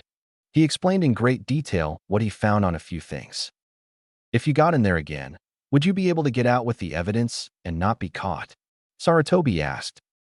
All I need are a few distractions, and there would be no problems, Naruto replied. What did you have in mind? Naruto grinned like he did before he pulled off a huge prank. Nothing you really need to worry about. But tomorrow, I suggest you don't go looking for me or enter any clan estate. Don't tell me you intend to prank everyone in the village. Whatever gave you that idea? Naruto asked. I don't intend to catch the entire village. Just enough to cause mass mayhem and chaos that the ANBU would be focused solely on that and not on me. I'll get the information to you the day after team placements. How do you intend on pulling this off? Sarutobi asked. I'm a prank master, and I have access to a few hundred seals. What does that tell you? Naruto asked. I'll leave you to it. Just remember that I don't know anything about it. Naruto nodded, the seals went down, and he left through the window. The next day, at 12 o'clock noon, a series of pranks went off every 10 minutes. Hinata was told to be at Naruto's house working on her jukin, but he wouldn't be there until late afternoon. She was thankful that she was in a protected area. The chaos hit the Hyuga estate first, followed by the Inuzuka clan, the Aburame, Akimichi clan, Nara clan, Yamanaka clan, Sasuke's house, and so on. Every counselor, civilian, or shinobi clan heads were hit. The elders' personal homes were also hit, aside from Danzu. Naruto got in, got to the vault, got everything in there, and sealed it all into scrolls, and got back out. He sealed them all into another scroll once he got back to his place. Then he joined Hinata, and then Danzu was hit. Sarutobi was in his office, watching the carnage, privacy seals active, laughing his ass off. The chaos was still there for the rest of the day and into the next day. Hinata had already gotten permission from her father to stay at Naruto's house as a sign of trust. He still had no idea why she had to leave in the morning. Then the string of pranks came along. Now he knew why she had to be there. She was supposed to be out of the line of fire, and Naruto was nowhere to be found either. After the chaos had settled down, Naruto and Hinata made their presence known, but they were both surprised at what happened. Hayashi spotted them extremely quickly. Naruto, where were you during all the chaos yesterday? My place, apparently. I don't know who managed to pull something like this off, and if it's already been a day and they still haven't been caught, I have to admit I applaud their skills to cover their tracks. I know I wouldn't be able to pull this off so easily. I would have been caught the moment it went off. It went off in intervals, 10 minutes each. Hayashi narrowed his eyes at the boy. Wow, they even timed it. Whoever did this, they obviously were trying to create some kind of distraction. As for what it was, I don't know. But if there happened to be any missing prisoners, then we actually have someone that could have pulled it off. Or at least a way to point in the right direction. Naruto said, looking around. If they were aiming for mass chaos, then it's obvious that they caused it. Hayashi was analyzing his face. He thought Naruto could have been lying, but everything he said was the truth. Damn, it couldn't have been him. Any doubt I had before was immediately destroyed before he finished. What about you, Hinata? Hayashi's gaze landed on her. I was sticking to Naruto's place. There's a lot of things in there that happen to be extremely interesting. Between training myself, the garden, and all the information there, I was quite busy. And what exactly did you do? Hayashi inwardly smirked at that. I was working on my father's projects that still haven't been finished for most of the morning and late into the evening. We didn't really interact much until late afternoon, but I did help her out more on her personal jukin techniques. Naruto replied. Mainly training, reading, and admiring the flowers. Aside from eating, and he's a great cook by the way, we only spent training on the jukin together. He made it a note to relax every now and then, and that's why I was admiring the flowers in the area. That was her reply. Damn it. These two are either telling the truth and lying so expertly that even I can't tell the difference. Hayashi's mind was forced to accept what they said as the truth, nodded, and he walked off. Hinata, that was some Class A truth-bending, Naruto said in his mind. And to think that he wasn't able to tell the difference. I know, right? It just goes to show you, impossible is nothing but a word. Hey, Kyubi, I have a question. What? Why did you think this was a useful skill? Hinata asked. For the life of a ninja, there is little room for error, and as such, you need to be able to tell the truth to someone and answer their question without giving away the big details. You did that without any help on our part. You haven't completely mastered it, but you're obviously good. Thanks, I guess, Hinata replied. I told him I'd help him, and since he's helping you, I might as well help where I can. Am I right? Agreed. You know, Kyubi, there is something else you can do for her, Naruto said. Naruto, that is not going to happen and you know it. Not unless she is already married to you. What are you talking about? It's something that I'm wholeheartedly against, as there is a side effect that no one in this godforsaken village would accept the moment they found out about it. We've got Naruto on the council's shit list. We don't need you there as well. How bad could it be? I mean, if I turn into a Hanyu or a demon, I wouldn't mind. I know you wouldn't. So do I, but there is a massive problem with this particular course of action regarding the idiotic civilians. I can allow you to summon Kitsune once your reserves are higher, as I intend on letting Naruto do the same later on. As much as this village hates foxes due to me, you too can help change this. Since I am sealed like I am, only Naruto can summon me, and this is not through the contract. It requires a different chain, for one. Another reason is because, though I am a Kitsune, I hold the title of Bijou, and as such am a guardian. Naruto and Hinata found themselves in a graveyard, though Naruto didn't recognize this one. It was sparsely placed. Okay, is it just me, or did we find our way into a new or unused graveyard while talking? No, I'm pretty sure we did. They looked around and found a pair of graves that Naruto walked up to. These are my parents' graves. This is not where they are buried, though. You father I can understand, but your mother is one I wouldn't.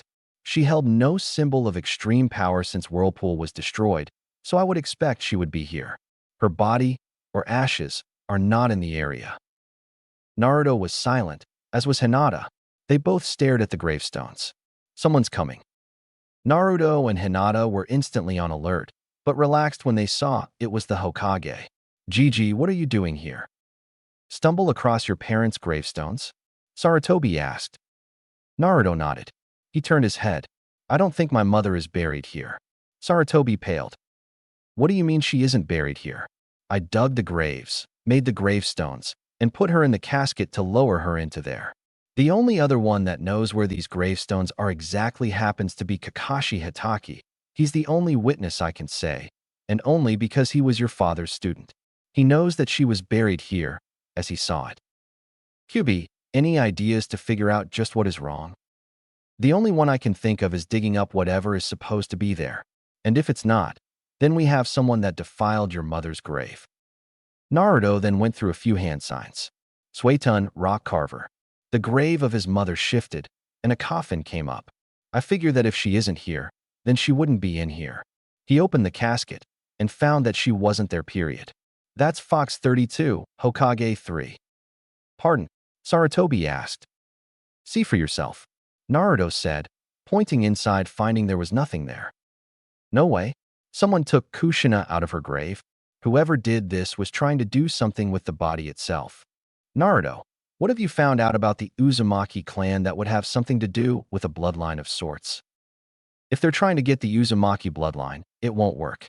If they tried to recreate it, then the one it is implanted into would die within 24 hours of the implant. Not even a newborn, which can be used for a bijou, can adapt to it. They have to be an Uzumaki by blood naturally.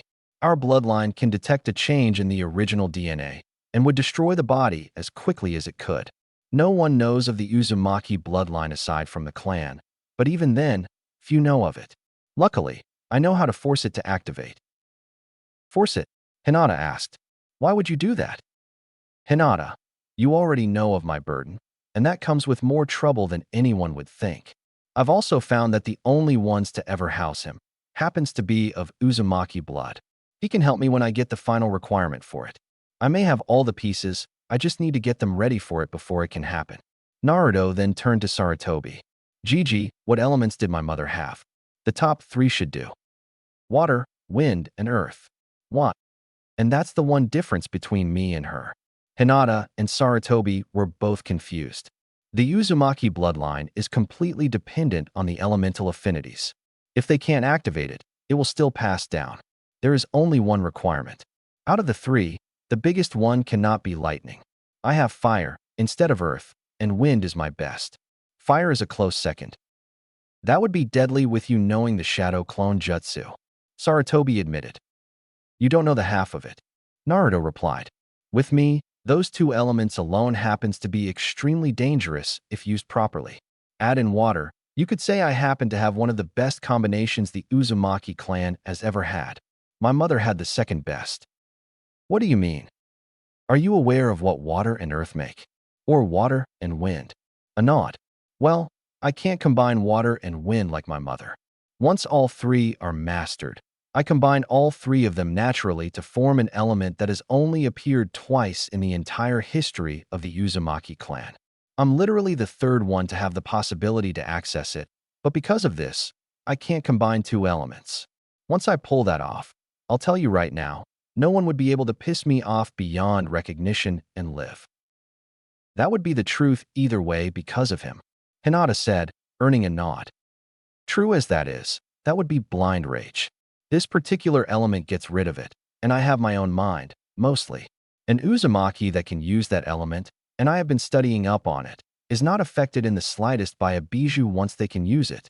Legend has it that same element has killed demons with utmost ease, and the chakra usage for an S-rank jutsu of that element would equal that of a low B rank or high C rank jutsu of any other element. The Grand Fireball Jutsu for an Uchiha is one such jutsu. What is this element? Sarutobi asked, completely curious. I'm not at liberty to say until I can use it. I've got a while to go for water manipulation, while wind I've already got to the correct level, and fire. Well, that was simpler than you tying your own shoes, Gigi. The reason lies in my burden. He's the reason I've got fire, and he actually transferred his control over it to me. Water is all I have to up for this. Sarutobi was a little shocked at the declaration. Why would you trust him, Naruto? Because he has not lied to me once yet, and I have tested out what he has said myself. He stepped away from them for a second. Just watch what I can do with it. Naruto was suddenly encased in a cloak of fire. And you know something? I don't feel a thing. I know I'm surrounded by fire, but it's made of my own chakra. As such, I'm not affected by it. Go ahead, try a fire jutsu on me. Doesn't matter the strength. This thing is considered an A-rank jutsu among ninja, but in reality, it's only a low B-rank kitsune jutsu, if that. Are you sure about this, Naruto? Hinata asked. Completely. Naruto turned to Sarutobi. Whenever you're ready, Gigi. He went through several hand signs. Katan, Grand Fireball Jutsu. Naruto didn't bother moving, and it hit him dead on. No. Hinata's voice was quiet. Seriously? I thought I said that the strength of it won't matter? Naruto's voice rang through her ears. The fire armor was still there. I didn't feel a thing. He had his trademark smirk on his face. Naruto. Hinata was about to hug him, but remembered that he had fire surrounding him. Naruto, this may not be an A-rank jutsu, Sarutobi said. Would you mind taking one of my strongest fire jutsu? Lay it on me. He silently told Hinata not to worry and don't interfere with this. Sarutobi went through hand signs. Katan, Dragon's Flaming Breath. This fire jutsu was the pinnacle of fire manipulation for a ninja. A high A-class, almost S-class, fire jutsu that he hoped would not hurt him. Naruto showed himself once more. Now that was more like it. Naruto's voice said, before releasing the flames. I have to admit, That was pretty powerful. I could feel the chakra itself, but no heat. That jutsu is no A rank. It is an S rank at the least, Sarutobi stated. Huh, thought it would be a little lower, to be honest. Naruto said carelessly. The scale would place it as a high A rank ninjutsu, but is only a mid-C rank in kitsune terms. Plus, it should help me out, in case he is getting out of control and forms a cloak. He taught it to me because of the fact that they can produce similar results. The Jinchuriki cloak? Hinata asked. You mean he's already helping you cope with it? Naruto shrugged. You know, you're acting like an idiot. Naruto was about to protest this. Then again, you're my idiot. Naruto was unable to respond there. Then he remembered something and made sure that no one was watching. Finding no one for at least half a mile and no active Byakugan, Naruto nodded at something. Gigi, I found the documents you wanted. They're at the house right now, where I know they'll be safe. Remember, I want them by the day after team placements. Sarutobi said, earning a nod. Naruto then looked at Hinata, sent her a message mentally, and then ran off. Okay, when did you manage to communicate with just a look? Who said it was only a look? Hinata asked before walking off. Sarutobi instantly caught the innuendo and inwardly smirked. The two are obviously close enough for him to want to share his thoughts with her. Those two are going to go far someday. He looked off into the distance. I wonder when Jiraiya will finish his next book. A few days later, Naruto and Hinata found themselves in a classroom with the other graduates of their class. They sat next to each other, earplugs in, while they watched the rest of the girls fawn over Sasuke.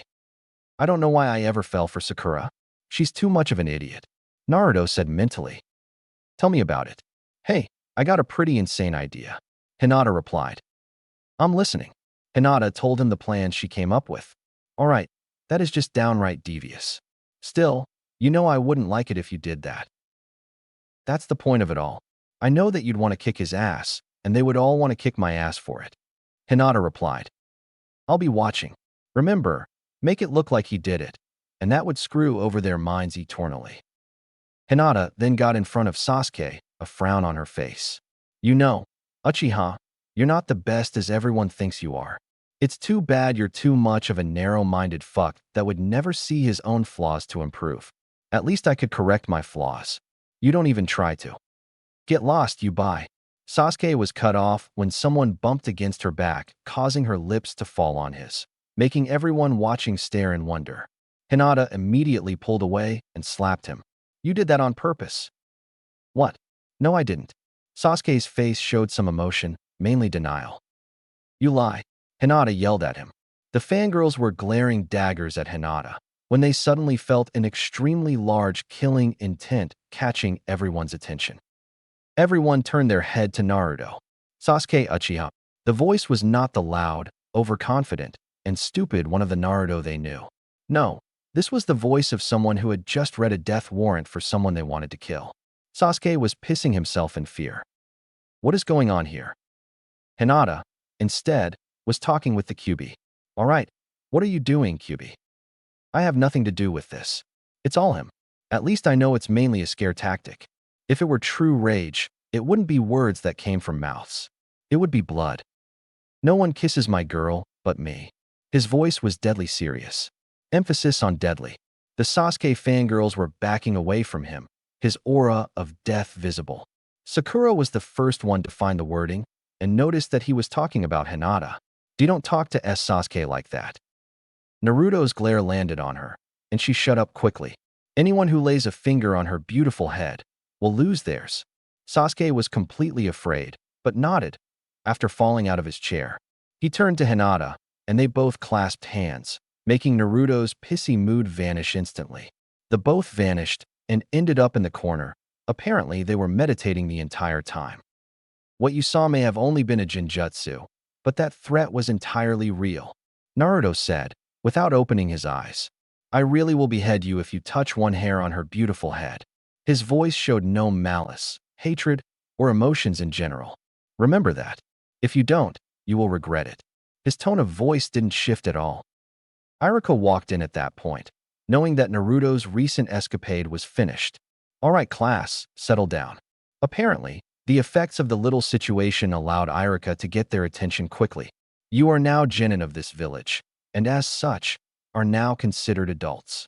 He went on his long-winded speech that few truly paid attention to. After a pause, he continued. All right, now for the teams. Team 1. Teams 1 to 6 didn't get any noticeable marks in Naruto's mind. Team 7 will consist of Naruto Uzumaki, Hinata Hyuga. They both smiled at this. And Sasuke Uchiha. They all looked at each other. Naruto, as one could see, was not exactly ecstatic, but he was happy that Hinata was there. He was also quite happy that he already knew who his sensei was. He tuned out the rest of the team announcements as they meant little to him now. When he called out the last team, he paused. Once again, congratulations on graduating. Your Jounin sensei will be here shortly. Jounin were coming in one after another, except for two that seemed to be dating to Naruto. Hinata recognized one of them as Kurenai Yuhi. Naruto got out a deck of cards and challenged Sasuke to a few rounds of poker. Hinata decided to join in, not knowing what she was doing. Once everyone else was gone, Team 7 and Irika were basically playing Texas Hold'em style poker. Naruto was winning every hand except for one, which Hinata won. How do you keep winning, Naruto? Irika asked, clearly impressed. You're not stacking, are you? Sometimes, I wonder that myself. He confused the others. It's not just poker, but any game that relies on gambling, from slots to cards, even roulette. For some reason, I easily win without trying. I guess you could say I have the devil's luck. That would explain it, Hinata said. The question is, where did you get the devil's luck? I can think of two places, but I can't really mention either of them without breaking any laws. I had the same thought, but honestly, I don't really care. I even left town once and found out that I'm a natural gambler. Added on to my family's account, and no one noticed. Naruto shrugged. What family? You're an orphan. Sasuke's voice held less malice. My parents may be dead, and I may not have any siblings, but I do have family. Like you, my family is dead, though not once have I gotten to know anything about them in person. I know that my father is by far the most noble man this village has ever seen, and my mother. Out of everyone you don't want to piss off, she's in the top 3. Any Uzumaki are up there, and I currently beat her and the other ones out, mainly because I'm alive, and they are not. At one point or another, we all had the same burden. Anyone with a similar burden are people you don't want to piss off. And for good reason, Naruto said. Sasuke looked at him in surprise. What kind of burden would make that true? I could tell you, but right now, you'd only get so high-strung on it. You'd think it should belong to you. For now, all you need to know is that it gives me close to God like chakra reserves, extreme healing levels that would leave scars on anyone, and a second opinion on some matters. Everyone with this burden at least gets the chakra boost. Healing is a maybe, and the second opinion? That's just a side effect of getting along with the burden, Naruto said. However, anyone with this burden, especially an Uzumaki, that is pissed off, don't make them turn it on you. While some show a bit of mercy, most wouldn't due to harsh lives that no one should live. Some kind of bloodline? Uzumaki temper? You could say that. The others? No. It requires a special condition, one that few, if any, would have by choice. Some become mentally insane because of it. Most notable records are in Sunagakure for that, though there are some in Kirigakure. Naruto explained. The Uzumaki clan does have one, but it is currently unknown to anyone but those I've told. I have seen the details of it myself. He has quite a bit left before he can activate it, Hinata said, confusing Irika. Do you know what it takes? Sasuke asked. What I want to know is what it is. This was Irika. I'm not going to say, as I don't think it necessary to say just yet. Naruto replied. And yes, I know what it takes, and believe me when I say, it's not easy to do so at my current age. In fact, for what I can do with it, most people wouldn't even be able to use anything of the base magnitude of it until they're chunin. I need it for what I intend to do, and that is why I have made some progress with it. I won't say, because it's not my position to say, Hinata told them. Sasuke was about to glare, but then he realized what Naruto wanted before he would bother training him, and relented. Irika just nodded. Sasuke did look at the others, and they already seemed close. Why is that? Naruto noticed this and looked at him. If you're wondering why the three of us are this lax around each other, It's because they still like me, even with my burden. Everyone in the village hates me except a select few, and all because of my burden. Sasuke noticed the sad look in his eyes, but didn't ask, figuring that the burden was a gift that was both a blessing and a curse. How bad do you think you have it with your burden?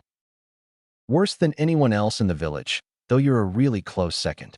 For someone who hasn't been in either of our positions, you having your family killed in front of you, and me never even knowing who my parents were, then they'd think you had it worse, and my burden? That's the only reason I have it worse. Naruto told him, a sad look in his eyes, until Hinata put a hand on his shoulder. Sasuke watched them, and though he thought it was unnecessary, he wanted to know. I know that I asked you to train me. More like ordered, but if I forget about that, and instead you at least try to trust me. Sasuke was cut off by Naruto's hand. If you want me to tell you, I'm afraid I can't just yet. It doesn't sit well with me right now, and that's only because the only side of you that I know isn't too appealing, and you're likely to blow it in my face. Naruto told him, it's nothing personal, but something like this is not a good idea to let too many people know. Sasuke understood the need for secrecy when it was needed. Now it was needed. Naruto, I just found something really strange. What do you mean? Remember your father's projects? One of them seems to have the potential to help him out. You mean the one codenamed Omega 72? That's the one. I think it can help him trust you, and make it more likely for you to trust him. Besides, that one's almost finished. And when it is, I let him test it out.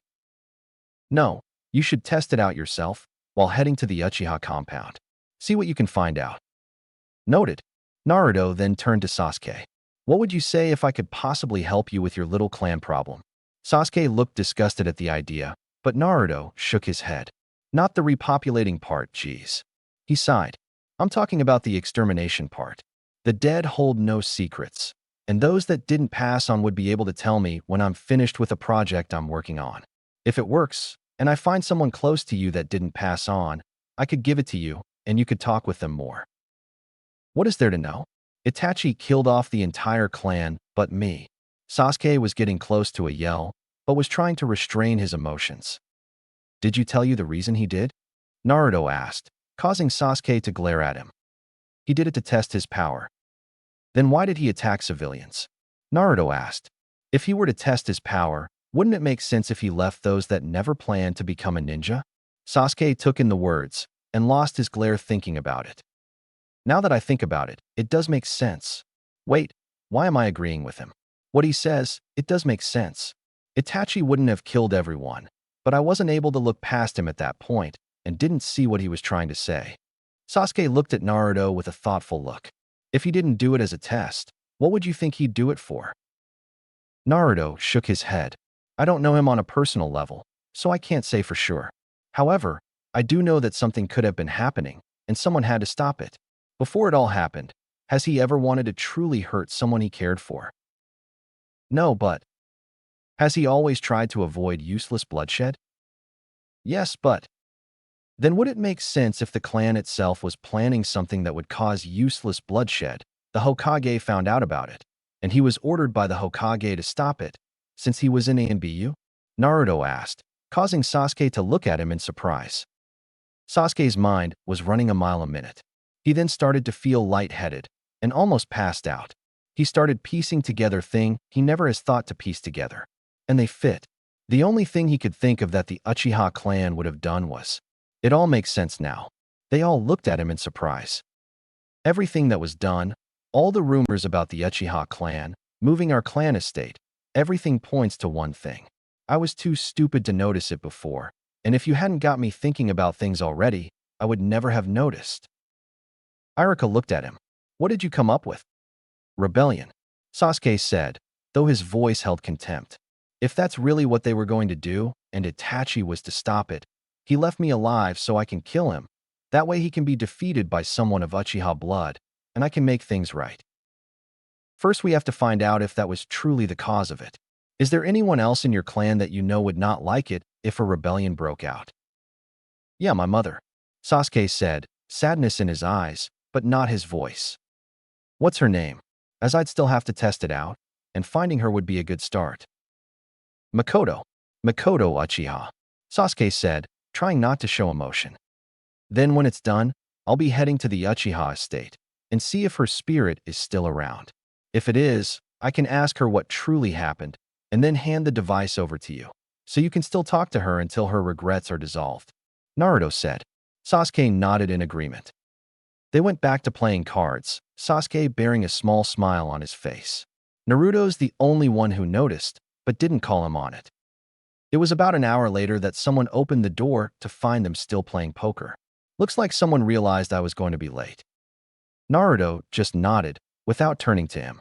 "Kakashi, I'm glad you're our sensei. It helps us both. No bell test, though.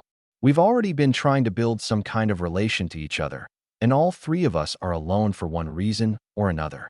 Sasuke and Hinata nodded. Iruka looked at them. "I saw what they've been doing, and it seems like Sasuke was warming up to them. But your tardiness probably screwed that up." "Actually, I figured he was going to be late, so that's why I brought the cards in the first place," Naruto said, making Sasuke shrug and Hinata shake her head. "All right, since I'm not a big fan of classrooms, meet me on the roof in 5 minutes. If you're 1 second late for this, I'm putting a picture of you without that mask all around Konohagakure and in the most seen spots for locals and foreigners," Naruto said. "You don't have such a picture," Kakashi said. "I didn't take it," Naruto admitted. "Your sensei did, and I found it." "No, he didn't. I would have known." "We'll see." Naruto turned to his teammates. "Come on, guys. Let's go." Naruto was surrounded by a spiral of flames and disappeared. Hinata and Sasuke looked at each other and shrugged. They both left. Iruka looked at Kakashi. "Naruto has had a tough life. If he didn't find his inheritance by accident, he would probably still be an idiot. I'm actually glad he found my sensei's home," Kakashi said. "I wouldn't test Naruto if I were you, though. When he says things like that, it's obvious he's either up to something or he's serious. Not even I can tell," Iruka told him. Roof. Kakashi was 3 seconds late and noticed that Naruto had dispelled a shadow clone. 3 seconds late, dickhead. Kakashi narrowed his visible eye. What was that? It's a fitting nickname, since you have a tattoo of a dick put on your right cheek, am I right? Naruto said, while Kakashi visibly paled. You. Kakashi couldn't even form a sentence. By the way, what I want to know is, why would Rin give you something like that? Kakashi looked down. He wasn't kidding when he said he knew of it. But how did he know that Rin is the one that gave it to me in the first place? He then looked back up. All right, let's go for introductions and start missions tomorrow. I'll go first, he sighed. Kakashi Hitaki. Likes are already dead. Dislikes are those who treat their friends like crap. Hobbies. I'll have to find a new one. Somewhere in Fire Country. A man with white hair felt a shudder in his back. I feel a disturbance in the perversion force. Someone is giving up being a pervert. Back to Konohagakure. Kakashi felt a shudder. He ignored it for the time being. I don't have a dream as of right now. You're up next, he pointed to Hinata. Hinata Hyuga. Like our Naruto, foxes, and cats. Dislikes. People who can't tell the difference between a jar and the mayo. You should know what I mean by that, sensei, she paused, seeing a nod.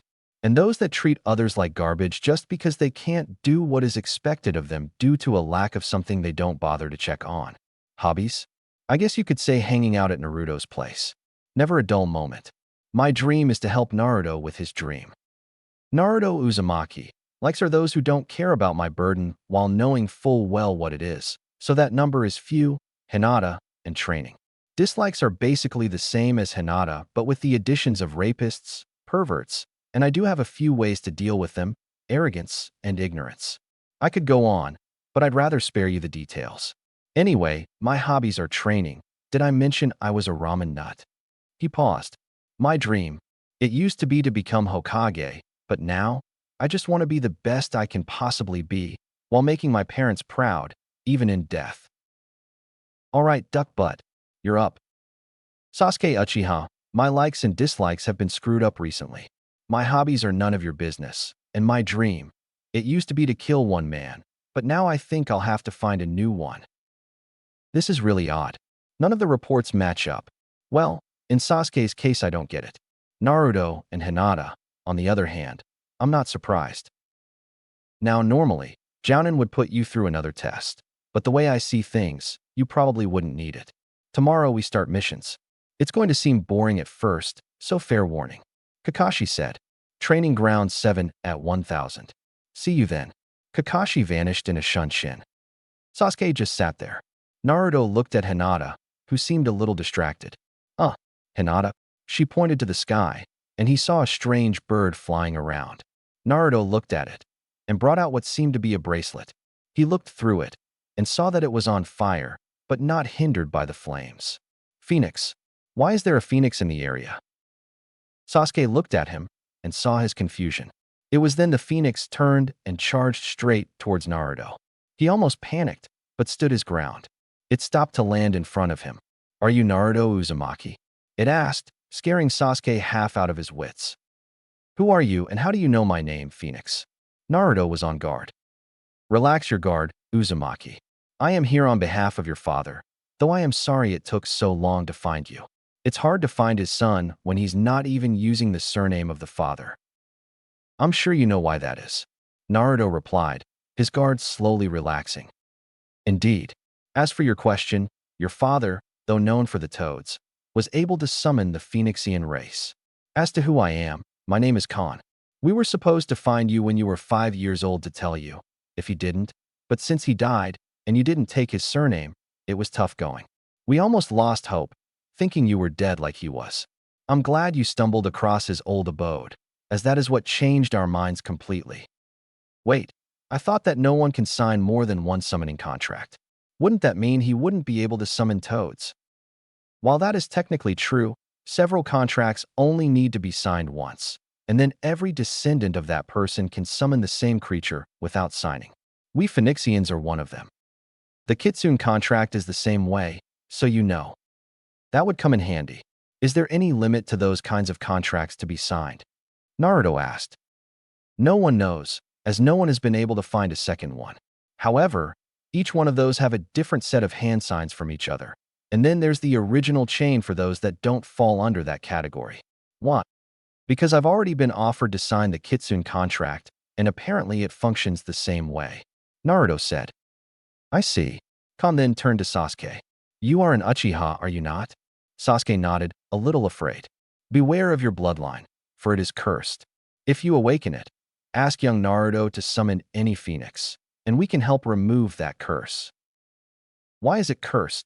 Sasuke was suddenly curious. I would ask the Kyuubi no Kitsune that question, but alas, I don't know where he is. Naruto's eye gleamed at that. What's with the eye? I know where he is. Naruto said, a smirk on his face. It's dead, Sasuke said. The only place it would be is hell. A bijou can't be killed, Sasuke. Naruto replied. Besides, if he were truly dead, all Uchiha would have gone blind when he died. He's right, Uchiha. The Kyuubi no Kitsune is still alive somewhere. And just where is he, anyway? No one has heard from him in years. Naruto sighed. My gut. Sasuke raised an eyebrow, while the phoenix gasped. Why is he there? The Yondaime had to seal him into something, since he couldn't kill him, and sealed him into me the day I was born. Naruto admitted, though not very happy about it. Kon was silent. Then he spoke. If you find a dead fox, any kind will do, you can transfer his essence to the new body, allowing it to roam on his own, but he will still be tied to you, especially if he used the seal I think you would. Reaper Death Seal. Naruto nodded at that. Sasuke looked at Kon. Kon, is it possible for me to sign the Phoenix contract? Why would you want to do that? I feel like I need something to help out, and if this can get me closer to Naruto, then I'd gladly take it. His past was rough. So was mine. I'd like at least one more thing in common with him. If this is how I can do so, then I'll do it without hesitation. Kon was silent, analyzing Sasuke. Why do you want to be closer to him? He has experienced pain, more than I have, and for that, he needs someone to work with him. Hinata may be there, but if I'm right about this, he'll need more than just her by his side. As someone who knows pain and loneliness, I believe it would benefit us both. Sasuke said. At least, that's how I'm looking at it. Kon shook his head. You are truly something else, Uchiha. There wasn't a single lie in that. Tell you what, I'll let one of the Phoenixian allies know about you. Pass their test, and then you can sign with them. You don't go to them, they will come to you. And if I fail? then you are basically screwed in that department.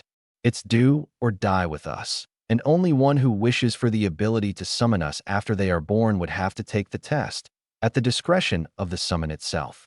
Naruto, the hand signs you will need to know will come to you after I leave.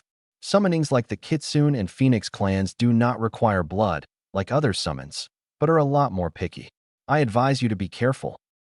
Thanks, Khan. Naruto replied. Any clue as to who you're going to send to Sasuke? I'll leave that to the wind. Khan flew up and away before disappearing in flames. Naruto then went out to the forests, Hinata deciding to go to his place to see the photo. Sasuke decided to go home and not bother much with anything else. A week later, Team 7 had the day off, and Sasuke was at Training Ground 7, meditating. Something swooped down in front of him, knocking him out of his trance. Sasuke Uchiha? The being had bat-like wings, reptilian eyes, a long snout, a tail, and 4 legs. Put simply, a dragon. That's me. I take it the Phoenix clan told you about me? Sasuke asked. I was told to test you, but you don't look the part. The way I see it, you're nothing but a green rookie. That's your opinion. I may be young, but that doesn't mean I'm not strong. Sasuke glared at the dragon. You really think glaring at me is gonna work? Sasuke smirked. Now why would I think that? Then a voice appeared behind him. Especially when you're talking to a mere illusion. The Sasuke in front of the dragon faded, and it turned to the Uchiha. Clever boy. I'll admit I wasn't prepared for a fight, but I guess I can play for a bit. Sasuke got into a stance. Your delusion, kid. No human has bested me in over a century. Sasuke didn't respond to that with words. His form blurred, and then the dragon found someone on his back. How did you get up there? When you gloat, you leave yourself distracted. Because of this, along with the hint of arrogance in your voice, you didn't notice that I was analyzing you the entire time. He pushed some chakra into his hand and pushed it through the neck, in between 2 scales. The dragon promptly fell down. What did you do? I shut down your nervous system temporarily. It will be back up in 30 minutes, or when I release it. Note that means those organs that need the brain to work will shut down later on. Vital organs included. You'd be dead before the 30 minutes are up. Surrender now, and I will release it. Sasuke said, an even tone in his voice. Fine. You pass. Now please, turn it back on. The dragon spit out the contract. Thank you. He then walked over to the contract, signed it in his own blood as he was told. Oh, and by the way, it's actually 30 seconds, and no vital organs are affected. It was that point that the dragon regained movements in his limbs. He just stared at Sasuke. Your trickery is like that of a snake, but your heart is that of a dragon. Sasuke Uchiha, you have earned your spot as a summoner of the Dragon Clan. If you see a Phoenixian, let them know that the dragons send their regards and their thanks. Will do, Sasuke replied, and thanks. The hand signs will come to you once I am back in the dragon's realm. Farewell, Sasuke of the dragons. The dragon flew off and disappeared in a flash of light. Sasuke instead left the training ground to look for Naruto. Ironically, he was in the Hyuga estate. He decided to wait outside for him, so he could give out the news. He was waiting for 20 minutes before Naruto and Hinata came out and noticed him. Why are you here, Sasuke? Hinata asked. I got it, was his reply. Got what? She asked again. Last week, the offer Khan made. I got it. He smirked. I passed. Naruto and Hinata instantly knew what he was talking about when he mentioned the offer. Congratulations, Sasuke. Naruto was the first to speak. Who tested you? Some random dragon. Apparently, they are not that good with trickery. Sasuke said. I didn't ask for a name. What about you two? I just watched Hinata kick her sister's rear end and shock the hell out of the Hyuga elders. Naruto replied. You should have seen it. I only did what you taught me, Naruto. Your advice really helped. I'm also glad I took to the medical ninjutsu, so I could heal her afterwards. Hinata said. Don't just stand there, fill me in. Sasuke was eager. Flashback. Hinata and Naruto came up to the Hyuga estate. A branch member saw them approach. Lady Hinata, I wasn't aware you were bringing someone over. Does Lord Hayashi know about this? My father is about to find out why we are coming here. Currently, he is not aware of it, as this was decided a few moments ago. Hinata admitted. I shall lead you to him. The branch member bowed and led them to the gardens, where Hayashi was meditating. Hinata, Naruto. He opened his eyes. To what do I owe the visit? It's done, Hinata said, hoping he'd catch on. He did. Shall we test it out now? Hayashi asked. Hinata nodded. It should be Hanabi, as it used to be. Hayashi nodded. Bring Hanabi to the dojo. We will be there shortly. Yes, Lord Hayashi. The branch member left. Are you going to join us, Naruto? Only as a spectator. This is her fight. I'm only here for moral support. Hayashi nodded. They then walked over towards a bigger building in the area. Hanabi and the clan elders were in the area. Hayashi, why did you call for this and bring in an outsider? I am only here at Hinata's request, you idiots. Naruto told them. And if you say anything about me being a demon, then you might lose your head. And I'm not the one that will do so. Hinata inwardly smirked. Then one of the elders said something. What are you talking about, damn? He was cut off due to his head going through the air. Anyone else want to insult him like that when I'm around? Hinata asked, causing them to turn to her. She had a scowl on her face, and Naruto put his hand on her shoulder, much to the elder's displeasure. You know, you didn't have to do that. Naruto told her, and she relaxed. Then again, you never did like those that insulted me. He then turned to the elders. I'm pretty sure I warned you about that, did I not? Everyone else was silent. They couldn't deny the fact he had warned them. The poor guy didn't listen and paid the price. Hinata and Hanabi went towards the center of the dojo, while Naruto, Hayashi, and the remaining elders sat down in the stands. Naruto watched the two intently. I'd pay close attention if I were you. He said to the elders, what Hinata is going to do is something that only she can do, even among the Hyuga clan. And you'll also see why she hardly progressed under your wing. One of the elders looked at him. What are you talking about, boy? The man asked. There's a reason for everything. Finding that reason can be more trouble than it's worth. But there are times when the reason is worth the trouble. Naruto told him. Pay close attention to the differences between the two. You'll see what I mean. Hanabi went for an offensive strike that Hinata was never able to stop. Hinata twirled out of the way and hit Hanabi's arm 4 times before resuming her Juken stance. Her Byakugan wasn't even activated. So, you have gotten better at the Juken. How did you pull it off? Hanabi asked. You shut down 4 Tenketsu. Hinata looked at her.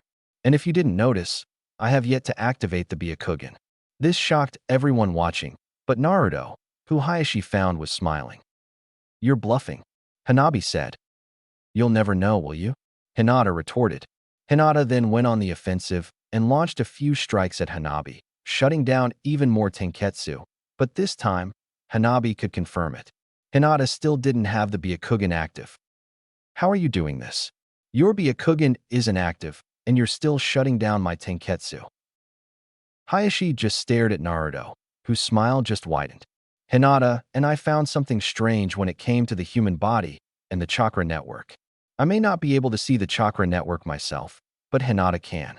You see, we found that the chakra network actually has a static position, but sometimes it's not always in that position. It all depends on the biggest chakra element the user has. An earth main has its chakra system rarely move, if ever. It will simply expand as the body does. A water main can manipulate their water chakra to move their own chakra system, but only if they are proficient enough with it. Hanabi is an earth main, I'd wager, while Hinata is a water main. That doesn't explain how she's doing so, Hayashi replied. I'm getting there, actually, Naruto said. Hinata's a water main, but the extent of it is far beyond my own for wind. And I'm a wind main, with a near godlike affinity for wind. She learned to manipulate the water from a distance and force my Tenketsu into a position that she can close it as she's striking. She doesn't need to use the Byakugan for the Tenketsu because she's been manipulating Hanabi's Tenketsu as she's striking. Hinata then twirled away from Hanabi's strikes. And the dancing? An elder asked. Part of her style. Naruto watched the fight. You see, since Hinata is a water main, with wind as the second best, she could never use the same style of Juken as Hanabi is using. We've been working to develop a version for her, one that would work for her, and this is the result. It appears to be a dance, but in reality, her body is flowing like a river. And to think that we finished all of this, without her using the Byakugan. What are you talking about? She still has it, but I had her learn without using it. I'm sure her mother would say something along the lines of, don't rely on your Jujutsu. I may not have met her myself, but that is something that I feel would be needed. Just because you can see it doesn't mean you can react in time. With this in mind, she worked on it. How did you manage to get her to attack her own sister? Hayashi asked. She always valued family above everything else. She found a drive, and she's using that drive to her advantage, Naruto said. In her mind, she's not fighting her sister in this fight. She's fighting someone that is stopping her from her goal and using her drive to get past that obstacle and to that goal. The elders stared at him. Hayashi looked curious, but hid it highly well. Has she told you that drive? And here I figured it would be obvious with her action earlier. Naruto replied. Her drive is to help me any way she can. If she doesn't get past her own obstacles, then she can't help me in her mind. With that in mind, what do you think is going on in her head? No one answered. They were all confused. What did you do to her? I didn't do anything, Naruto replied. All I truly did was tell her of my burden, since I already knew of it. She doesn't care about it. In fact, she openly stated that she couldn't go through everything I have and still retain some sanity. Her motives are her own, and though I am inspiration, her choices are her own. I made no attempt to persuade her either way. She decided she wanted to improve. I helped find the path. She made mistakes. I told her about them and gave suggestions. She makes the decisions, and I've been helping her follow through with them. I haven't gotten anything from her aside from her time. Not once have I had to force her for anything. Compare what she was like a month before she graduated from the academy to now. Do you see how she has progressed? The elders just nodded. Hayashi had a smirk on his face. All right, what's with the smirk? Naruto asked him. Nothing about you, Hayashi said. Just 4 words for the elders. I told you so. Naruto chuckled at that, and then noticed that Hanabi was tired, while Hinata still seemed fresh. How have you gotten so strong? It's the style. Had I used the same form you are, I would have been on the ground long ago. The original Jukin would never work for me, so I had to modify it so it could. The elders held in a gasp. The end result is what you see now. This version of the Jukin is my own, and might have been similar to our mother's, but I will never be able to find that out now. My natural flexibility, along with my water element chakra, allow me to do this with ease. It's that same chakra that wouldn't allow me to use the original Jukin properly. You think you've won? I've already won this match, Hinata replied. The fact of the matter is, your chakra system has been severely depleted, and you're exhausted, while I still feel the same way I did when we started. You already have this match lost. If you can't see that, then you are truly blind. What? Hanabi's voice was a little strained. You need to see that you've already reached your limit. If you can't do that, then you are truly blind. The Byakugan is not all-powerful as is believed. You've used yours the entire time, while I haven't used it once. Byakugan is merely a tool for use. Jukin is best used with it. However, Jukin is not where I excel. I excel in my own version, one that feels natural for me, and I don't need the Byakugan for it, unless I am up against 6 or more opponents. You've lost this round, Hanabi. I have not lost. Hanabi charged. Hayashi frowned, and the elders shook their heads. Hinata dodged and landed a strike to her left shoulder blade, cracking the front side of 3 ribs, causing her to fall down to the ground, breathing heavily. Hayashi noticed the wound and then shouted, "This match is over." Hinata looked at her father who was running towards them both, and then turned Hanabi onto her back before clearing the spot of the bones. She then started using medical chakra mixed with water chakra, and the bones were mending on the spot. Naruto got next to Hinata watching the healing at work. It was thrice as fast as usual medical chakra would heal. He barely noticed that Hinata had the Byakugan active. After the wound was healed and everything back in place, Hayashi checked on Hanabi's chest and found everything was all right. How did you manage to pull this off? Medical chakra mixed with water chakra.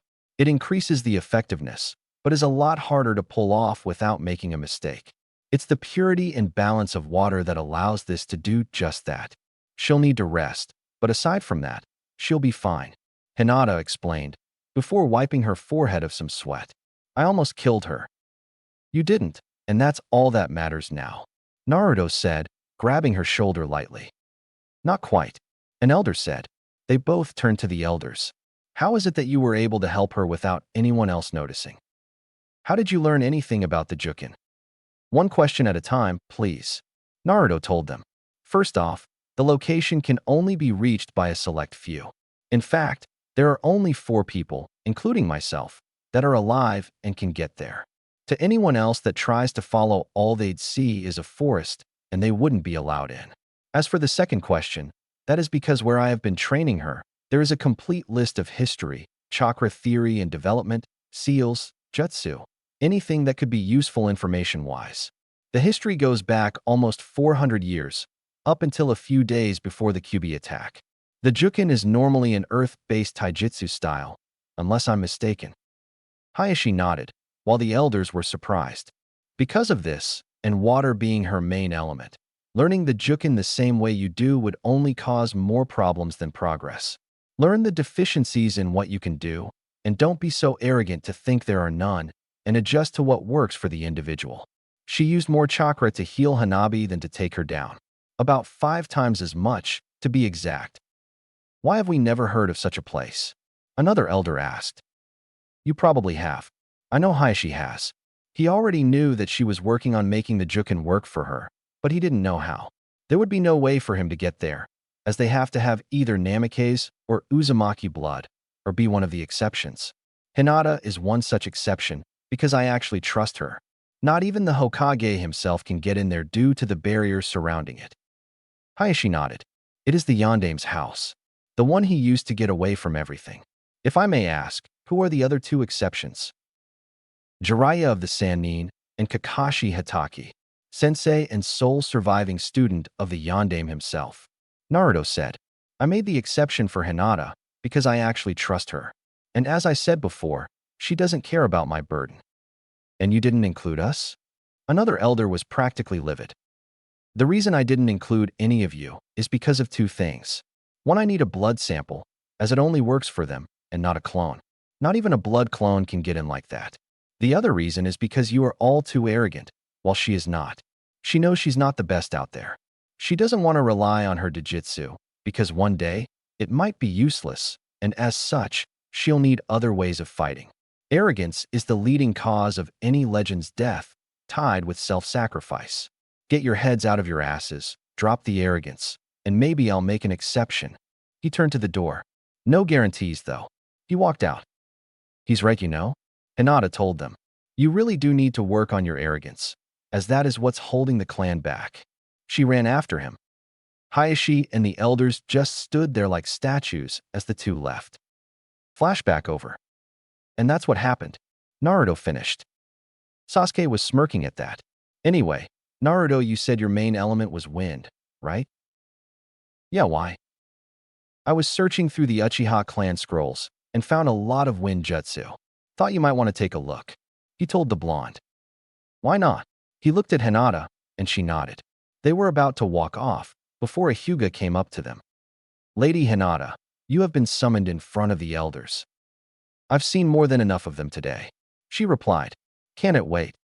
I'm not sure it can. They were frantic. The man said, I have never seen them get this flustered over something. Then when I'm done with what I have to do, I'll come back, and then we'll talk. And if it has anything to do with the caged bird seal, tell them I said shove it. I've already got a suitable replacement, without the danger or the slave piece. Sasuke Uchiha has it as well to protect his bloodline. Hinata told him. Naruto then tensed up a bit, but no one noticed. Sasuke, I have to get something from my place. I'll head over there when I get it. You mean? Sasuke's eyes widened. Yeah, time to test it out. Naruto then went out in a swirl of flames. Hinata, I highly doubt they will wait. If what I heard about the Hyuga clan is correct, then nothing good can come of making them wait. Heiress or not.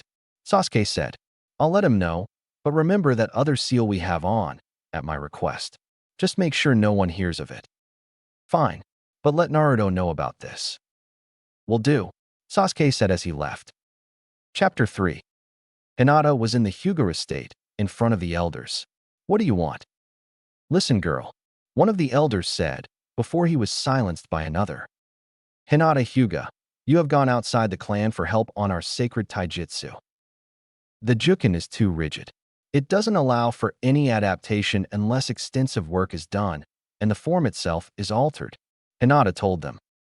We have seen that. One of the oldest elders said. In fact, we have decided to allow Naruto Uzumaki into our clan as your husband. Hinata was a little shocked, but kept her composure. What makes you think he would want to be a part of this clan? He has no clan to note, besides that Uzumaki clan, apparently. But they have all died out, an elder said. That's where you're wrong, Hinata said. He is the heir of 2 clans, both of which have been recorded as eradicated. His mother was the heir of the Uzumaki clan before Whirlpool Country was razed to the ground. If you take his looks, put it like he would at age 22, and got rid of the whisker marks, you have his father, who was the heir of his clan. No one knows who his father is due to a law that the Hokage himself passed, but I know due to the fact I've trained at his cottage. I've seen what he has inherited from his parents. The proof of parentage is there as well. Even managed to find his birth certificate there. The elders widened their eyes. We need him to be a part of our clan. No, he's going to be running his own clan once he meets the requirements. The Byakugan may or may not pass down through my children, but even when I die, it will not get out. We have both made sure of that. Hinata told them. He has no desire to join the Hyuga clan, but may wish to have an agreement. You'd need him for that, as I will not speak on those kinds of matters. There is little to no way you could trick him into doing something he doesn't want to, as he always has his guard up. I believe you know why, and I already do. And why should we believe this? How many of you knew his father on a personal level? I'm not talking about the way he was in the office, but at home. Only 3 raised their hands, Hayashi included. Do you think he'd ever have someone else give up their child for something that he himself wouldn't do for his own? At this, they all thought about it and shook their heads. Then wouldn't it make sense if Naruto were his son, who happened to be born not even 2 hours before the attack, and he sealed the fox into him? They all nodded. There is another thing about this that worries me. An elder said. You said that when you die, the Byakugan will not be revealed to anyone from your corpse. That would mean you are a branch member, due to the caged bird seal. Yet, you don't have one. I never did, Hinata told them, before showing a seal on her left shoulder blade. This seal will instantly block any and all information from any onlookers the moment death hits. It ranges from bloodlines to jutsu and memory reading jutsu. They can still manage the physical aspects, such as drug enhancements, and one can still find the cause of death, but nothing more. Can't even find alcohol levels in the corpse, especially if they were drunk off their ass. She then covered it up. Is there a way for us to obtain this seal? You'd have to ask him for that, as it belongs to the Uzumaki clan. I have no say in who gets an application of the seal as long as I bear the name Hyuga. Only he can decide that. We could use that seal ourselves, Hayashi said. If you were his husband, you would have some jurisdiction over it, correct? That I would. However, I'd still ask him. She paused. Did I mention that it will get rid of any mind-altering seals that are placed after application? The caged bird seal wouldn't stay on me during the application of it. Curse marks, such as the one on Anko Mitorashi's neck, wouldn't get removed if they were already placed, but if placed beforehand, they wouldn't take effect. And only the one to apply the seal can take it off. You say you can't give us the seal, yet you give its abilities freely? That's because I had already mentioned something that I wanted to him, and he agreed. Which is the unification of the Hyuga clan and ban the use of the caged bird seal permanently. Hinata told them, we are all family. It's time we started acting like it. The elders were silent. Then they started debating amongst themselves. Once done, they turned to her. One of the elders spoke first and surprised her with his words. How would you like a marriage contract? And in return, we gain the seal to replace the caged bird seal. You would have to ask him that. I'm all for it, but no discrimination with it. All Hyuga clan members get it, regardless of status. Acceptance is for both parties, so you will need his approval as well. Hinata told them. Hayashi then had a devilish smirk on his face. I guess it's time for what was going on between myself and his father while both your mother and his mother were pregnant. This caught everyone in the room off guard. Aside from the seal, which can be added to it, you have just given the entire proposal. It would work only if you both agree to it, and if not, there would still be an alliance between his clan and ours. It has yet to be terminated, and the contract is still valid until you turn 17 years of age, or one of you declines. I'd let him know about it, but not let the village council know until a formal announcement of his heritage from the Hokage is given. The law says no one can talk about his parents, or even tell him. Well, he read about it, and I saw the birth certificate. They all nodded, understanding the situation. Hayashi actually had a smile on his face. Hinata Hyuga, you are dismissed. Let him know what we have proposed as soon as you can. Hinata nodded and walked out. Uchiha Estate. Naruto had just entered and found that Hinata was not there. Sasuke was, though. Glad you could make it, Sasuke said. Hinata was called by her clan's council. Can't say things will end well for either her or those elders. Did she say she's had enough of those stuck-up bastards? Naruto asked. After he nodded, Naruto then got out a pair of strangely colored glasses. The lenses were in navy blue tint, and there was the Uzumaki insignia on it. It would be easiest to head to the spot where she died, to see if her soul lingers in that area. They both walked up to a door. This is the room. They went in, and Naruto put on the glasses and was shocked. In front of him, there were two somewhat pale figures. Two of them. The figures turned to him. One looked like Sasuke might in his 30s or something. The other looked like a female version of the first, later 22nd, early 30s. Naruto walked up to the female. I take it you're Mikoto Uchiha? The female turned to him and nodded. Wow, I didn't think they'd work. Mikoto tried to form words, but Naruto couldn't understand them. Well, this stinks. Sasuke looked at him. What? I can see them, but I can't understand their speech. I'm gonna have to work on that, Naruto said, earning a look from the male in the room. Is that Sasuke's father? Mikoto nodded at that. Figures. And Sasuke can't find out from anyone what was truly going on before the massacre. I was hoping to ask you, to be honest. Naruto then remembered something. Guess the Omega 73 would come in handy after all. Glad I was also working on that one. At this rate, it should be done in a few days. And then I can talk to my parents, Sasuke said. Mikoto shook her head. Mikoto, you know he'd want someone to talk to. Someone who he actually cares about, she nodded. It isn't because you don't want to talk to him, is it? She shook her head. Well, damn, this is getting complicated.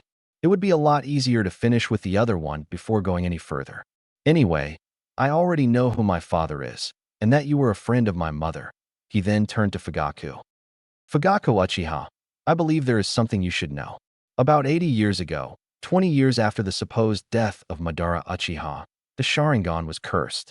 Anyone who bared it would think revenge is all that mattered, and the majority of them would go mad with power, thinking they are superior to everyone else. There is a reason I know this, and my tenant, which I'm sure you both know of, he paused seeing them both nod, is the one that told me in the first place, as the one who both created it and cursed it. The ghosts were shocked, if their raised eyebrows and open mouths were any indication. Whether it was from what he said, or who told him, he wasn't sure. Then Naruto remembered something about ghosts. Naruto then made a shadow clone, and had it transform into Mikoto. Mikoto, why don't you try to possess the clone? Maybe you can talk to your son like that. Mikoto just nodded and entered the body. She looked around with it, and even tried feeling the pieces that should have been impossible. A normal transformation is not what I use. It never was. It's more of a shape shift than an illusion. The entire body is a shadow clone, and the pieces that I should never know about, even though I do, are real. Mikoto looked at Naruto. If you want to know what that idiot of a father Fugaku was thinking, it will take a long time to explain. I've got time, Naruto replied, before Sasuke hugged the clone. Mom. Sasuke, remember this is only a clone, and I am still dead. You should thank Naruto for letting this happen, Mikoto told him. Sasuke then continued to cry into her shoulder. She put a hand on his head. There, everything will be fine. Naruto was a little jealous, but he didn't act on it. He knew it was a tender moment. Sasuke then got up and dried his tears. Thanks, Naruto. I owe you big time. Think about that later. That clone would normally last about 5 hours with the chakra I put into it, but with the possession, I can't say for sure. Naruto told them, and they both nodded. It was then Hinata got into the area, and Naruto noticed. Looks like she made it. She? Makoto asked. Hinata Hyuga, the only truly nice person in the Hyuga clan. Naruto said, earning a nod. I'll get her, and then we should start. She'll need to know this. Naruto then disappeared in flames, only to reappear 20 seconds later with Hinata there. Wow, you revived her? Hinata asked. Not revived. She's using a shadow clone of mine, so her time is limited right now. Then let's not waste any time, Makoto said, before explaining everything the clan elders were planning on doing for an hour. Out of everyone that knew of it, only Itachi and I never wanted it to happen. Your father was a fool to think it would work, and I told him that myself. He never listened, and now we're both dead because of it. Sasuke just took in the knowledge, as did Naruto and Hinata. Naruto then turned to Fugaku, the glasses still on. I'm going to have to agree with your mother, Sasuke. Your father was a fool, not for thinking of a coup d'etat, and I will admit some of the villagers need a wake-up call, but for letting word slip to the Hokage a month beforehand. Makoto then thought about what she'd seen happen.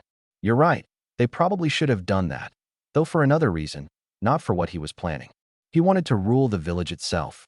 It should have been for disrespecting Minato's last wish. Then, I'd be all for it. Well, that won't be happening. I intend to prove what they think wrong.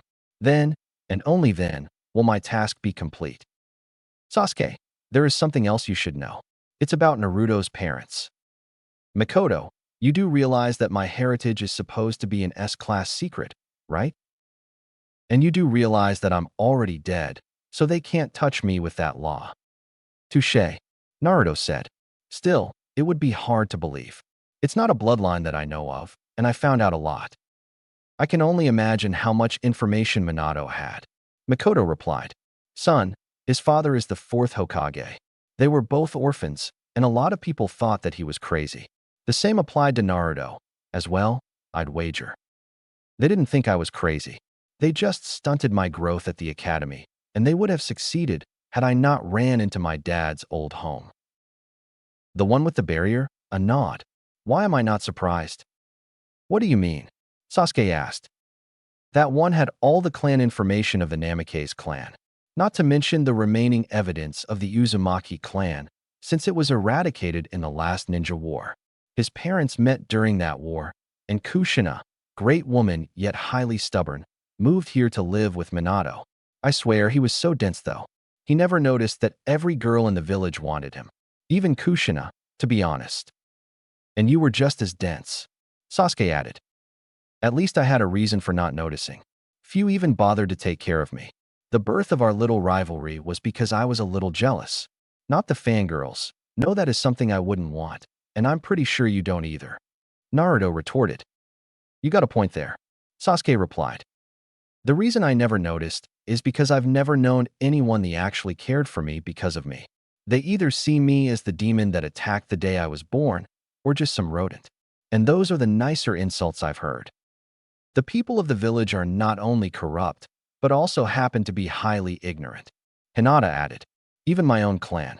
Speaking of which, you might get a visit from my father soon, Naruto. That seal you put on both me and Sasuke has something to do with it. Well, let's talk about that later, Naruto replied, before turning to Makoto again. You were saying? Well, I've said all I have to say about you, Naruto. Aside from the fact I wanted to adopt you myself. Fugaku was blocking every attempt I made. What can I say? Idiocy knows no bounds. Naruto replied. Neither does ignorance. Sasuke added. Mom, is there any advice you can give me for when I finally awaken my Sharingan? I figure that you'd have some kind of an idea on how to use it so I don't lose myself. Don't rely on it. You should train your body, mainly for speed and endurance. Never let your bloodline get to your head. It won't do you any good, and you're far more likely to die like that, Makoto said. And never copy one of your allies' jutsu with it unless they give permission for it. By the way, Naruto, he perked up. Have you found out about your mother's bloodline? You mean combining the elements? Yeah, I know of that one, Naruto said. She did say something about that one that didn't seem right. A certain combination of elements do that and make the bloodline act differently. She had it written down, but she said it wasn't relevant to her. It wasn't. She was off on one element, apparently. Wind, water, and fire is needed. That's exactly what I have. She had earth, not fire. That she did. Makoto replied. Have you been able to use it? No. I still need to get water up high enough. Naruto replied. Wind is easy as pie. Fire, Fox gave me his control over it, so it's far higher than it needs to be. Water is where I need to improve. Makoto nodded. I can feel the chakra running low. Sasuke, remember one thing. A name is only that. A name. It is not who you are, regardless of what others say. Don't let revenge cloud your mind. It will lead you down the same path as your father, and I don't want you to go down that road. It doesn't lead anywhere but a dead-end cliff. Told you, Naruto said. I just had to hear it from my mother. Sasuke replied. Now that I know the truth, I have a different reason to kill Itachi. To spare him from his guilt. That's my boy, Makoto said. Finish the projects as soon as you can, Naruto. I'd love to speak with my son a lot more. Will do, Naruto said, as Makoto left the clone. A few seconds later it dispelled. Okay, possession hurts like hell. Sasuke turned to him. I think it's best to leave the glasses to you, until you finish the other projects related to them. I was about to suggest the same thing. Naruto replied. Glad to see we're finally seeing eye to eye. I never thought this would happen, but now I can make things right. Sasuke said. Whatever the case, we should still play the part of rivals, but not as top of the class and dead last. But as equals. Naruto raised an eyebrow. And clan heirs. Sasuke added, before sticking out a hand. Agreed. Naruto gripped the hand. Agreed. And I'm in as well. Hinata put a hand on theirs. Someone's got to keep the peace. They all chuckled at that. Sasuke then looked at Naruto. All right, let's get to the clan library. It has all the jutsu the clan has copied, but could never use. Wind jutsu being most notable, as no Uchiha has been able to use them. They all let go and left the room only to head into the next building. Everything is organized by type, and ninjutsu goes further to include element. He walked over to a shelf. I'm not sure which ones you know already, though it can't really be much, as you would only be working at it for a month, 2 months at most. On training that usually takes 10 years to go through. For each element. Add in working on projects my father left behind, learning things I couldn't do to the teachers, and of both of my clans. What does that say? Naruto said. I don't really want to brag about this, but who else do you think could pull off the impossible? Can't argue with that. Hinata said. The fox you mentioned earlier? Sasuke asked, earning a nod. Then I won't intrude. Naruto made 20 or so shadow clones, and had them read multiple jutsu scroll to memorize it all. What good will they do? Sasuke asked. I mean, it's not like you're going to learn anything from mere clones. That's where you're wrong, Sasuke. Naruto said. To an extent, at least. Most clones would be that way. Shadow clones are another story. They transfer memories of the clone to the original and other clones after dispelling. They really didn't see the gem they had when they started stunting my growth. In a mere hour while reading, I picked up everything they tried to teach in the academy my first year. Everything I should have learned. My parents put it in a way I can understand, and I didn't use any shadow clones until after I got to the 3rd year. Mainly jutsu purposes. Along with control. I needed far better control due to my insane chakra reserves. I mean, what I had to go through for control is about high chunin to low jounin level. Add the reserves into the equation. My control would be about mid-genin in proportion. Just how much chakra do you have? Honestly, Naruto asked. I've probably got twice as much as all 4 Hokage so far in their prime. Maybe even more. They stopped just short of half the Kyuubi's chakra levels. That's far beyond Gobi and bordering the Nanabai. You see where I'm going with this? I have too much chakra to perform Jinjutsu. For the time being, until I figure out how to get my chakra control even better, I'm not going to worry about it. Ouch, Hinata replied. Didn't think you wouldn't be able to do any of that. Why can't you go any farther? Are you familiar with the water walking exercise, Hinata? A nod. I've already mastered it. And my control still isn't good enough for Jinjutsu. Well, I've got a few, but they aren't really considered jutsu by their creators. When it comes to illusions, I don't go Jinjutsu like anyone else. Kitsune illusions is where I shine. Thing is, only I can use them. Sasuke and Hinata shrugged. By the way, Hinata, you're also going to learn a few of the jutsu, none higher than B rank, though. You don't have the reserves for a third B rank jutsu in one fight. Not yet, at least. I only consider teaching an A rank to you, if you'd be able to use a B rank 8 times and still keep going. Hinata was a little disappointed, but nodded. It's only the reserves, right? That's the only reason right now? Okay, aside from the fact you haven't finished the first exercise for wind chakra, but that's not really needed for the jutsu itself. When it comes to a low B rank jutsu, the training is not needed, but recommended. Anything higher than that, up to mid A rank, there are considerable risks if you haven't completed the second stage of wind training. Anything higher, they are far too dangerous. Not only for reserves, but bodily harm as well. Those I'd never think to teach you, unless they were purely defensive, and even then I might not go there. Too dangerous. He sighed. The only reason I'd bother to learn them myself at all is because of my healing factor, and even then I'd be waiting for a few months before I go that far. Hinata looked better after hearing that.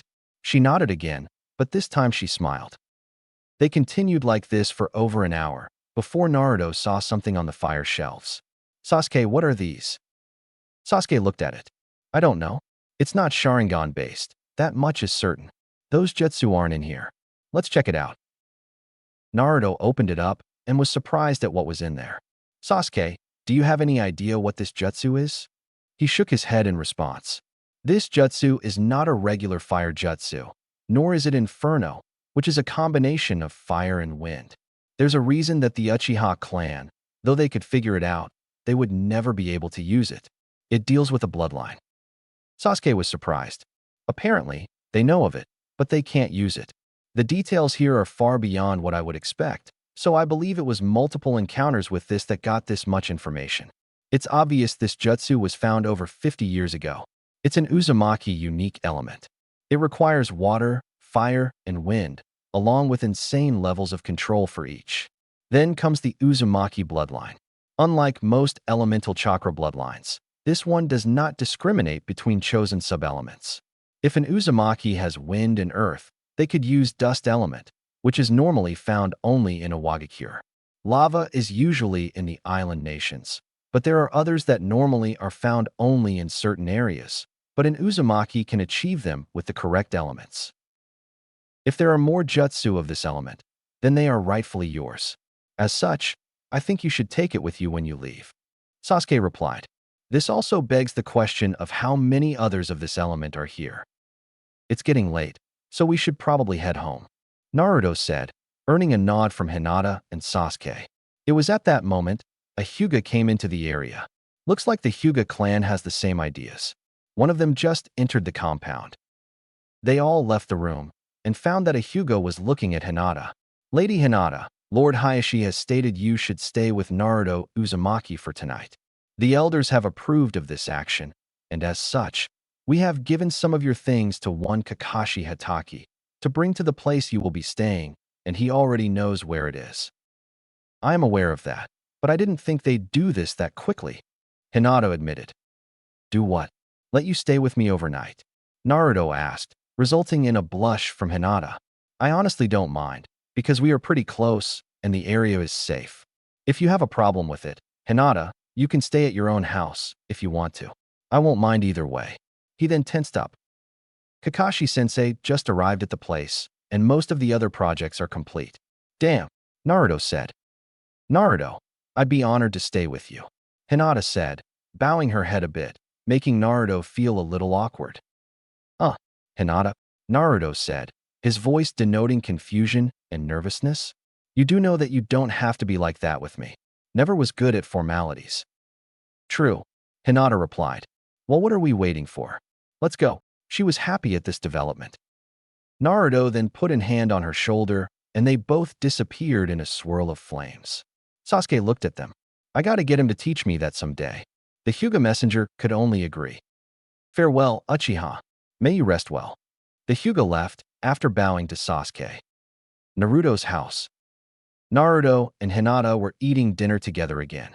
Hinata was a little nervous, and Naruto picked up on it. You don't have to be so nervous, Hinata. I mean, it's not the first time you stayed overnight, you know. She nodded. It's just that. My father and the elders wanted you to become part of the Hyuga clan. That's not going to happen. I'd have to get sucked into their customs. As such, there would be no point in it, as there is no way I'd be able to proceed with it.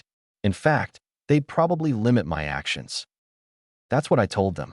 You wouldn't want to be a part of the Hyuga clan, but I didn't give any specific reasons. I did show them the seal you put on all three of us.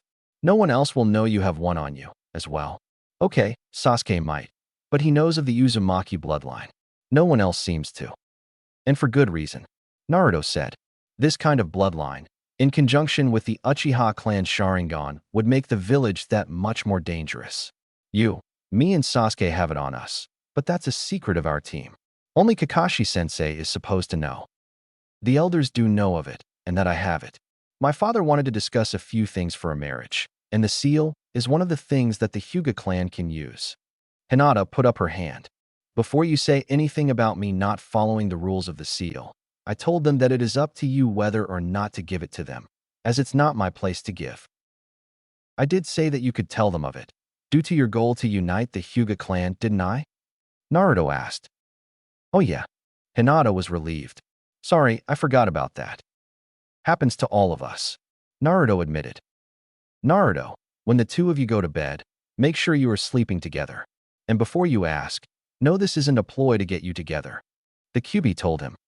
What are you talking about? What other reason could there be? It's only a theory on my end. If it doesn't work, you'll know when you reach the mindscape. Fine, but no funny business, and teasing is a no-go during all of this. I happen to agree, Naruto. Hinata's voice sounded in his mind.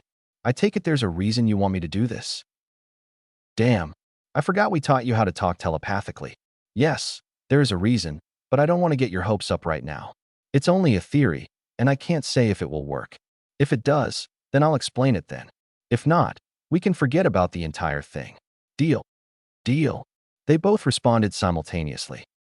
They went to bed early that night and slept in Naruto's bed. Mindscape. Hinata found herself in a field as she opened her eyes. Where am I? There you are, Hinata. An older-looking Naruto came up to her. There was one difference, though. No whisker marks. His father. Sorry, but no, the man said, before dropping his transformation, thus revealing his whisker marks. This is my mindscape. It's kind of my own world inside my mind. Kyuubi is here as well, and wanted to talk to us about something. He didn't say what, and I can't hear his thoughts like I can yours. Just a heads up. Hinata nodded, got up, and followed him to a cave. When they got in, the cave seemed to turn into a sewer. Please tell me you don't have your mind in the gutter, Naruto. Hinata said. No, I don't. The water in here, the way I see it, is the sadness of my life. Tears I never shed. Anything along those lines work. Naruto replied. I don't like coming in here, but this is where the Kyuubi is. And you don't like it here because? It makes me feel like my mind is in the gutter. I don't like that feeling, as it's not true. They found themselves in front of a gate. About time you got here. I was beginning to think it didn't work properly. A giant fox behind the gate said. What are you talking about? Naruto asked. A way to get her here. The fox replied. This will come in good handy, as I'm about to let you both sign with the Kitsune. It's been a while since then, but I was the boss of the Kitsune. Then I was sealed into Mito Uzumaki. My son had to take over, and for that, I'm thankful. Last I checked, he was an 8-tailed Kitsune. I'm the only one that's gotten to 9 tails before I got sealed into you. You're going to let us sign? Hinata asked. I thought I wouldn't have the reserves for that for a while. Now that you're here, I can easily monitor your chakra levels. You could handle a Class 2 summon. Summoning a boss is a Class 5 summon. You may be able to summon a Class 3, but you wouldn't be able to fight. With me in here, Naruto would easily be able to summon the boss. Naruto and Hinata nodded. A scroll appeared in front of them. This scroll is different from most. Just rub your finger to sign your name. No blood required. The reason for this is because we're in a mindscape. That's the only place the Kitsune contract can be signed. I wouldn't be able to go to her, so I had to find a way to get her to me. Naruto put both surnames with his. Hinata put Hyuga with hers. The contract is complete. When you awaken, use as little chakra as you can. The first 5 signs are the same as the Phoenix summons, but the 6th sign is Fox. An image appeared in front of them. This is the symbol of the fox. End it off with this, and then slam your hand on the ground. No blood is required for this, as kitsune tend to frown on blood. I'm a little different as I'm a bijou, so I'm actually a little of a yoko at times and a kitsune at other times. This will only summon kitsune, so you don't have to worry about the crazy ones. Kitsune are playful, but not blood crazy. I was born a kitsune. Damn, Jubi corrupted me when it was sealed. Jubi? Naruto asked. Another story for another time. All you need to know right now is that the Jubi is wrath incarnate. It would make your father look like a joke, and even then that's only an understatement. I told you what I did the day you were born. That pales in comparison. Each of the bijou were contaminated by the Jubi. Out of all of them, you're probably the only one that can get rid of that taint. The Uzumaki bloodline. Naruto trailed off, his eyes wide. That's why you want me to unlock it so fast, isn't it? Bingo. Once you unlock it, it will start to purify me by destroying the Jubi's taint. By getting rid of the taint itself, I remove the Jubi's influence. What this means is, if someone is after the bijou, the true purpose lies in the Jubi. Remember that. We got you. Hinata replied, Naruto nodding in agreement. This kind of development should be known. Naruto said. Not yet. We need to find out if someone, or a group of people after the bijou first. I'd imagine that if Jiraiya of the Sannin knew of them, you could tell him. But I'd suggest you wait. For now, the topic of the Jubi is a need-to-know basis. And if we run into another Jinchuriki? Be wary of them, but don't attack. If they go crazy, stop them at any cost. If not, at least try to befriend them. There's no telling what's going to happen, but if we run into a Jinchuriki, I'll let you know. Good to know, Naruto said. Now that we've signed, what do you think we should do? Well, I've been researching a few seals that Kushina came across and figured out a way for you to increase your control. Ask your Hokage about a 5-pronged seal. If he applies it, it will screw up your control. As long as you get it back up like that, your control should increase. I also know that Jiraiya and Orochimaru are capable of placing it. So, where would it be placed? Over the seal containing me. It has to be placed there, or it won't work. Remember that I won't be able to talk to you telepathically while it is applied. You can still come in here, but I can't force you in here just to talk. You have to come willingly.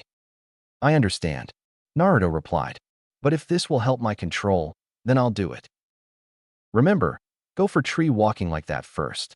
Once you have that mastered, by our original terms, then go for water walking. Once you do that, it should be a lot higher than before. Original terms? Hinata asked. He means being able to walk up and down for an hour, and then sit on a vertical surface for at least 10 minutes. Naruto explained. Also, once you're done with water walking like that, try walking up a waterfall. That's impossible, Hinata said. Wait, Hinata, Naruto said, holding out his arm. Am I to assume that this is like a combination of water walking and tree climbing, just a lot harder? That it is. Few know of this type of control training, as few actually need to use it.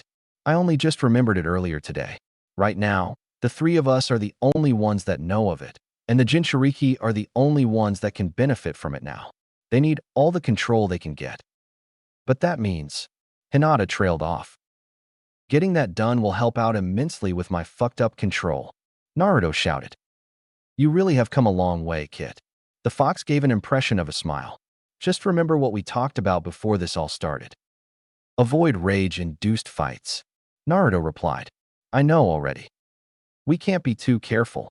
You know the village still hates me, and by proxy they hate you. I thought you were different beings, Hinata said. We are different beings, but those idiotic humans can't tell the difference. They don't even care about learning the facts. It sucks if you ask me. Tell me about it, Naruto added. All right, now that I've gone through everything I need to, how about I tell you both a story from my past? Hinata cocked her head, while Naruto grinned. 3 chairs appeared, 1 on the inside of the gate, and 2 on the outside. Come on, Hinata, take a seat. These tend to be highly interesting. Hinata did so. The Kyuubi glowed, and looked similar to a male version of Kushina Uzumaki. You know I tend to like this form, Naruto, so don't ask. Wasn't planning on it, Naruto replied. Can't say the same for her though. Hinata, That's a male version of my mother. I've gotten used to it. Can't say I blame him, Hinata said. The next morning, Naruto and Hinata woke up in each other's arms. They both looked down to find themselves fully clothed. That's a relief, Naruto said. Tell me about it. They got up, ate breakfast, and got ready for the day. After breakfast, Naruto made about 50 shadow clones and had 10 of them work on the waterfall climbing exercise. The rest were to work on the projects relating to the ghost glasses, as he dubbed them. The other projects could wait. They left and went to the Hokage's office. No one knows why, but Naruto is somewhat accepted in the tower. Hinata was wondering why that was. Not many people realize it, but I've been helping out in the tower for years now. I've been able to organize things that have been said it was impossible to organize. It's strange how things work out. Well, you do specialize in the impossible. I can't say I'm surprised, Hinata admitted, getting a true smile out of Naruto. They entered the Hokage's office. Naruto? Not that I'm not happy to see you, but what are you doing here? Sarutobi asked. As far as I've gotten on my chakra control, it still sucks, but I found a way to improve it, Naruto said. There's only one problem with it, though. I need to use a certain seal over my father's in order for it to work. What do you mean? Sarutobi asked. It's the 5-pronged seal, Naruto said. It's supposed to screw up my control. What I'd have to do after that is get it up with it on. And when the seal is released, my control will skyrocket. I might actually be able to perform regular genjutsu. Sarutobi was thinking on this. Then he noticed something. Regular genjutsu? You mean to say there are other types? The only genjutsu I know and can use happen to be kitsune illusions.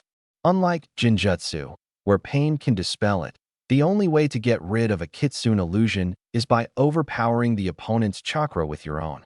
That's almost impossible to do against me. Another major difference is that a kitsune illusion can actually kill someone if they're not careful. You can still revive them as long as it's still active, but that only allows a small window of opportunity for revival. Sarutobi nodded. You wish to learn how to control your chakra better, and this is supposed to help. He nodded. I see.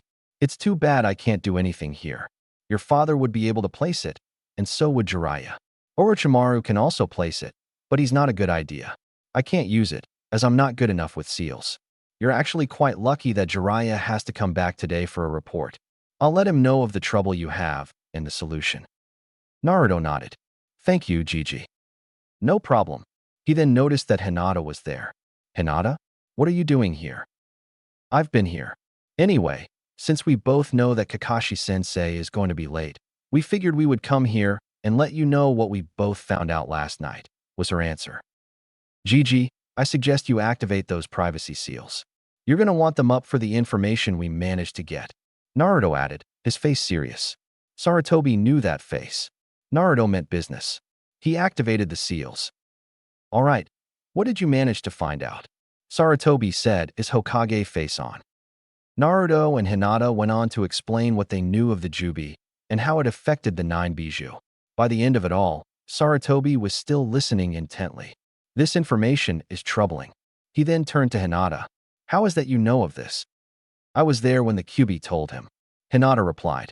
We found a way for me to talk to him in person. I'm not going to bother explaining it, as it is a little embarrassing. However, I know for a fact he wasn't lying. There are times he does lie, but I can tell when he does. There is no getting past me with a lie. After a while, he just stopped lying altogether. I even asked him why. He said there was no point, since I'd see through it anyway. I could even sense a bit of anger in him when he mentioned the Jubi. I found one other thing when he mentioned it. Hinata added. It seemed like fear. Of what, I don't know. But if he fears something, then it's obvious the thing is a massive threat if unleashed. Sarutobi paled at that. Get to your team meeting. Naruto, let Kakashi know that you will be getting a visitor later on, and he will help by training you. Do not, under any circumstances, reveal any of this to anyone but Jiraiya or myself. Hey, old man. Someone came in through the window. It was a male with spiky white hair, a metal headband with the kanji for oil on it, wearing wooden sandals. Jiraiya, perfect timing, Sarutobi said. So you're the only other one that can enter my house. Naruto said. Well, this is interesting. Jiraiya turned to him. You should get going. I have to talk to him about something that can't be heard by anyone else. If it has to do with the bijou, then we are both involved. Naruto retorted. Jiraiya got a closer look at him. What's your name? Naruto Uzumaki. Once I become a Chunin, Naruto Uzumaki Namikaze, heir to the Uzumaki and Namikaze clans. Naruto told him. I seriously hope he doesn't know that I was supposed to be his godfather. If he does, then it's not going to be pretty. Jiraiya thought. I need some training in chakra control, and I hear you can help with the method required. Naruto replied. Oh, and why should I? You owe it to my father. Naruto inwardly smirked at Jiraiya's reaction. After all, you were supposed to be my godfather. You were never there for me in my younger years. This could help you make up for that. Shit. He already knows. Oh well. Fine, I'll do it. But this is for Minato, not you. However, I am curious as to why you need my help for this. I need someone that can use the 5-pronged seal.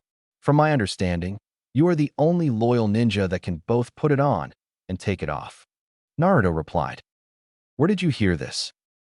The same person that's been helping me so far. Gigi already knows. Naruto said, pointing at Sarutobi. He calls you Gigi, huh? Jiraiya asked. At least he's not making a joke or insulting me. Also, at least he's not a pervert. Sarutobi said. You're one to talk, Gigi. Naruto added. Remember, you've fallen for my sexy jutsu several times. I haven't even gone for the more powerful versions. Sarutobi instantly paled at that. You wouldn't. I just might. Naruto replied, a devious grin on his face. Sarutobi's face then got a devious grin on his face. I should let you know that Jiraiya is the writer of the Ica Paradise series and a self-proclaimed super pervert.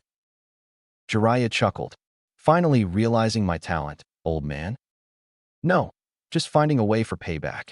Sarutobi's grin didn't fade. I'm going to close my eyes for this. Naruto actually saw what he was doing.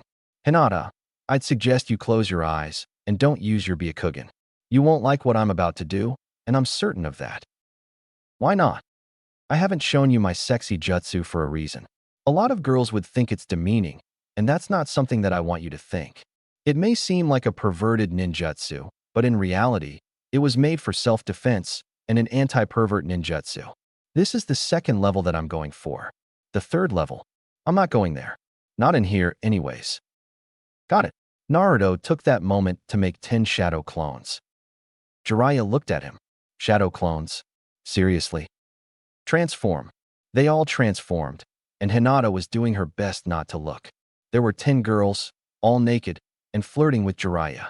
He ended up with a nosebleed, not expecting it. There was a bunch of smoke, and Naruto was left in his usual form. Jiraiya was out of it, with a humongous nosebleed. Hinata removed her hands from her eyes, and showed she did have the Byakugan active. You seriously got to teach me that. Naruto and Sarutobi's jaw dropped. You're serious? There are far too many perverts in the area, and that looks really effective. Hinata replied. And you even said that was not the best one you've got in the anti-pervert category. You mean to tell me you got him out like that? Sarutobi asked. The reason I didn't go level 3 is because there would be collateral damage. No way I'm doing that in here. Naruto replied. Level 1 is used somewhat frequently against you, and happens to be my sexy jutsu. Level 2, I just used, and I call it the harem jutsu. It combines shadow clones with the sexy jutsu. Level 3 is an improved version of the harem jutsu. The results are explosive, to say the least.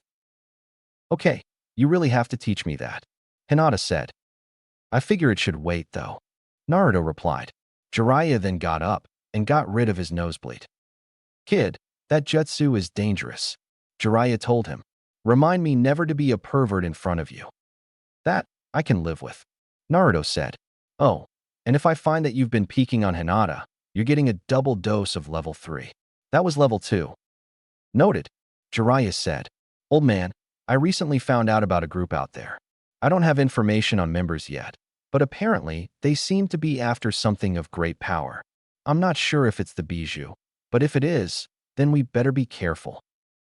If they're after the bijou, then they have a much larger target. Naruto told him, his face serious. Gigi, I believe you should let him in on it. I'll be at my father's place after I'm done with my team. We should probably get going. Hinata nodded, as did Sarutobi.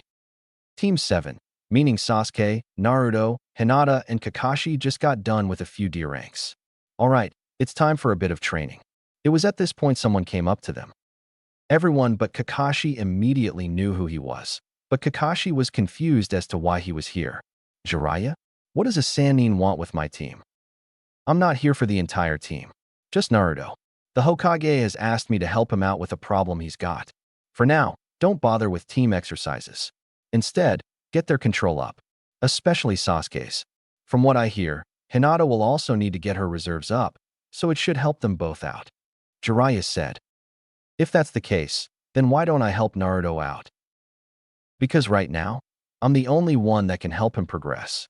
He turned to Hinata. You already know why. Hinata nodded at that. In any case, I'll be helping him in individual training. I owe it to you know who. Kakashi nodded. Sasuke spoke up, though. We all know of his parents, apparently. I found out from my dead mother, thanks to Naruto himself. That's why I know. I know because I've seen the records inside his place. With permission, of course. Hinata added. I know you know of them because you were my father's student. Naruto told Kakashi. He then turned to Jiraiya. You know of them for being my father's sensei, along with my godfather. Kakashi was stunned. Well, since no one seems to have broken any laws, that kind of information cannot be let you, as you all know. And neither can his burden. Sasuke added. And I believe we all know of that secret as well. Everyone nodded. Well then, at least I know we are all in the loop. Jiraiya said. Naruto, let's go. Actually, I believe we should make this a bit of team training as well. You can help regarding Naruto, but I'll be working with Hinata and Sasuke. Actually, I've already mastered water walking. Hinata said. I just recently found out about the next step, which Naruto only started this morning at the waterfall at his place. What good will that do? Kakashi asked. I'm curious as well. Jiraiya added. Combining tree climbing with water walking. Naruto said. A friend of mine came up with it, and should be done after the water walking is mastered, to an extreme extent, I might add. That would be helpful, Jiraiya said. Maybe we can get a few jounin to work on that. It could obviously help out in the chakra control. Which one are you using? My parents' personal waterfall. Naruto replied. I've got 10 shadow clones working on trying it, and another to make more once they all dispel.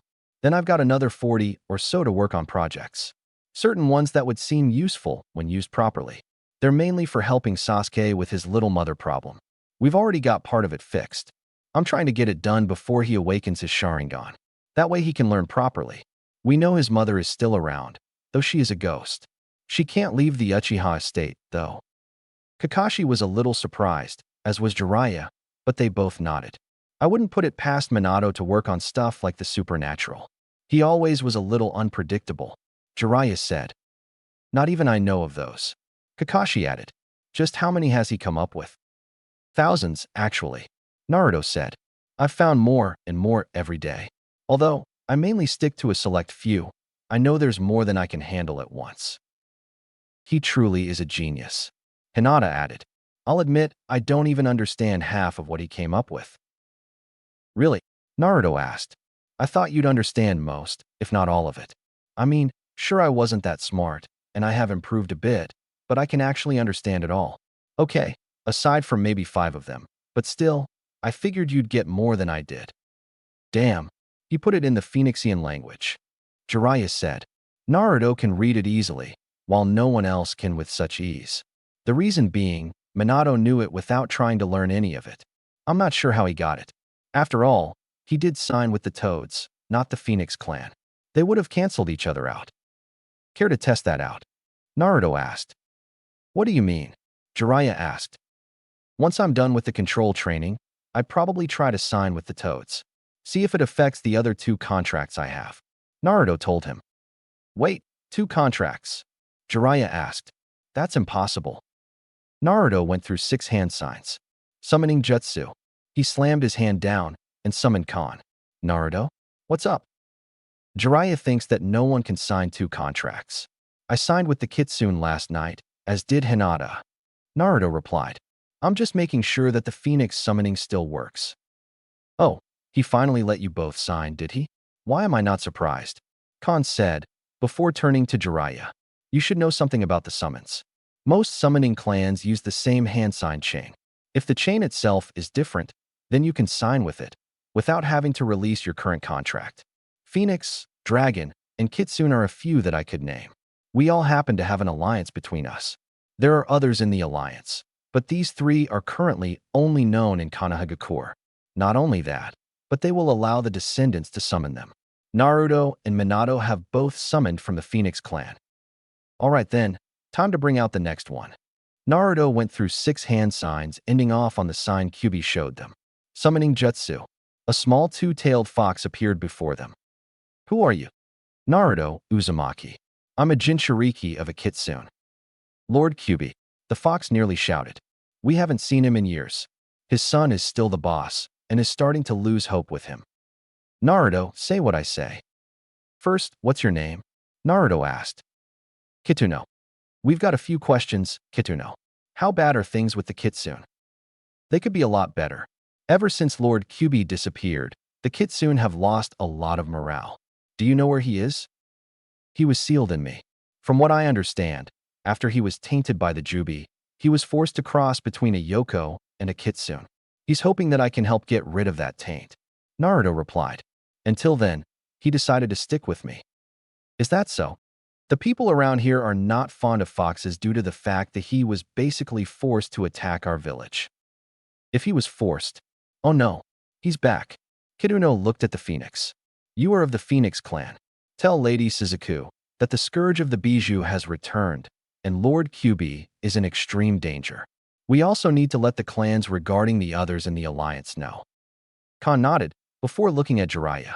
Jiraiya of the Sannin. I suggest you let the Toads know of the unspoken alliance they have with the Phoenixian Alliance. What do you mean? Jiraiya asked. The reason we have an unspoken alliance is due to having one person that can summon from both the Phoenix clan and the Toad clan. That man is Minato Namikaze. Minato was able to summon from the Phoenix clan? Jiraiya asked. When was this? The Phoenix clan only needs one to sign from a single family. All of their descendants only need to learn of the chain, and then they can summon them. Minato is one such descendant.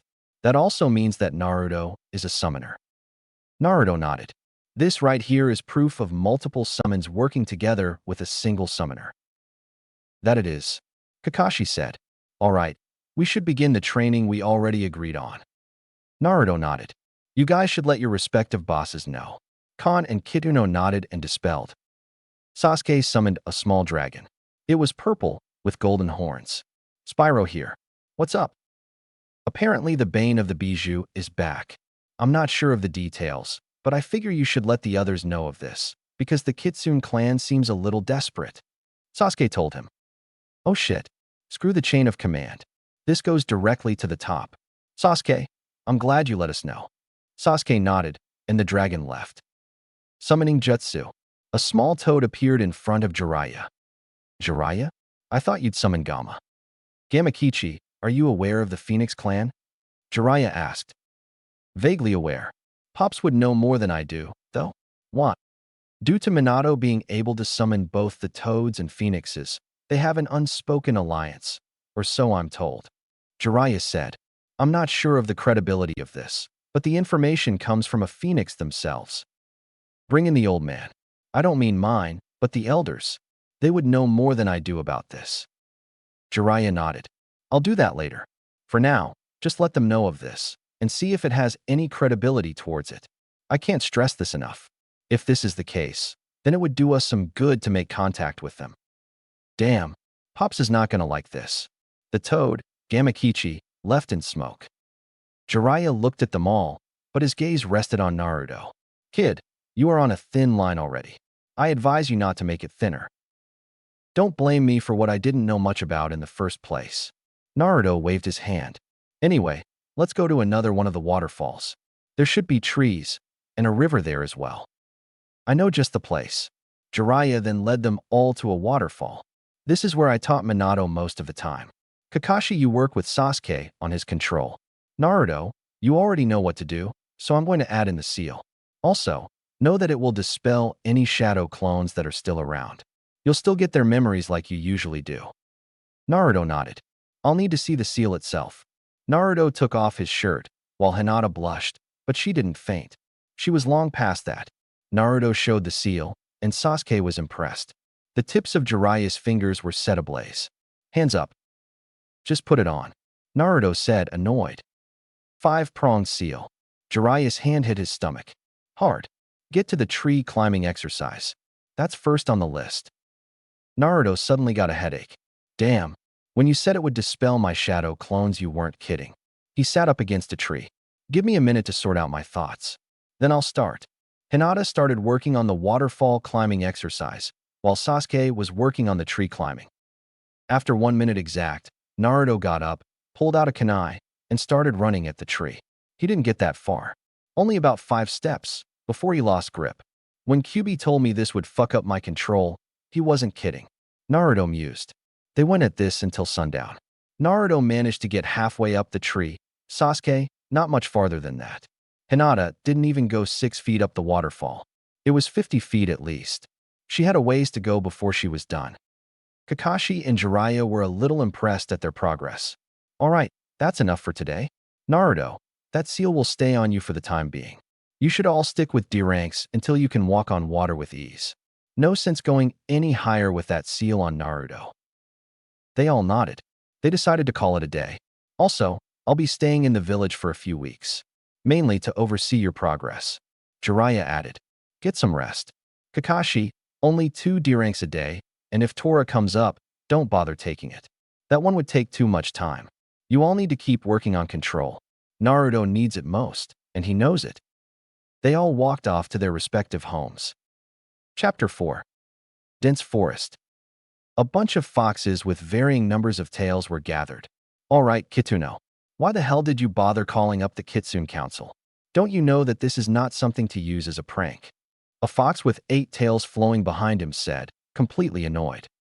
Sir, I have found excellent news about Lord Kyuubi. This caught everyone's attention.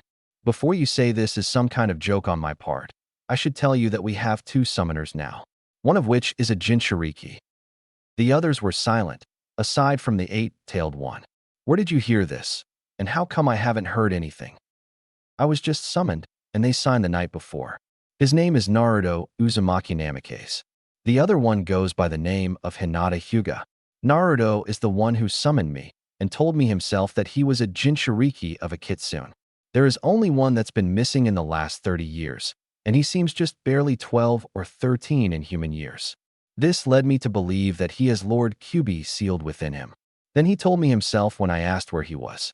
The Phoenix clan is already in the know. Kituno told them. We must find a way to help Lord Kyuubi. One of the Kitsune shouted. I don't think it is necessary just yet. However, there is other news. Kituno said. We have reason to believe that the Scourge of the Bijou has returned and forced Lord Kyuubi to attack a village under his protection. As a result, he was sealed. Should this be true, and I believe it is, then it would be obvious that he's back with a vengeance. We must let the other clans in the alliance know. The 8-tailed Kitsune said. We will need all the help we can get. There was a phoenix already there, along with a summoner for dragons. The Phoenix clan should be getting this same message from Khan of the Phoenix clan. As for the dragons, I believe we may have to let them know, but the others we should tell them. Kituno told them. Do you have a location for this summoner? One of them, a 5-tail, asked. Kanahagakur. They hate foxes, though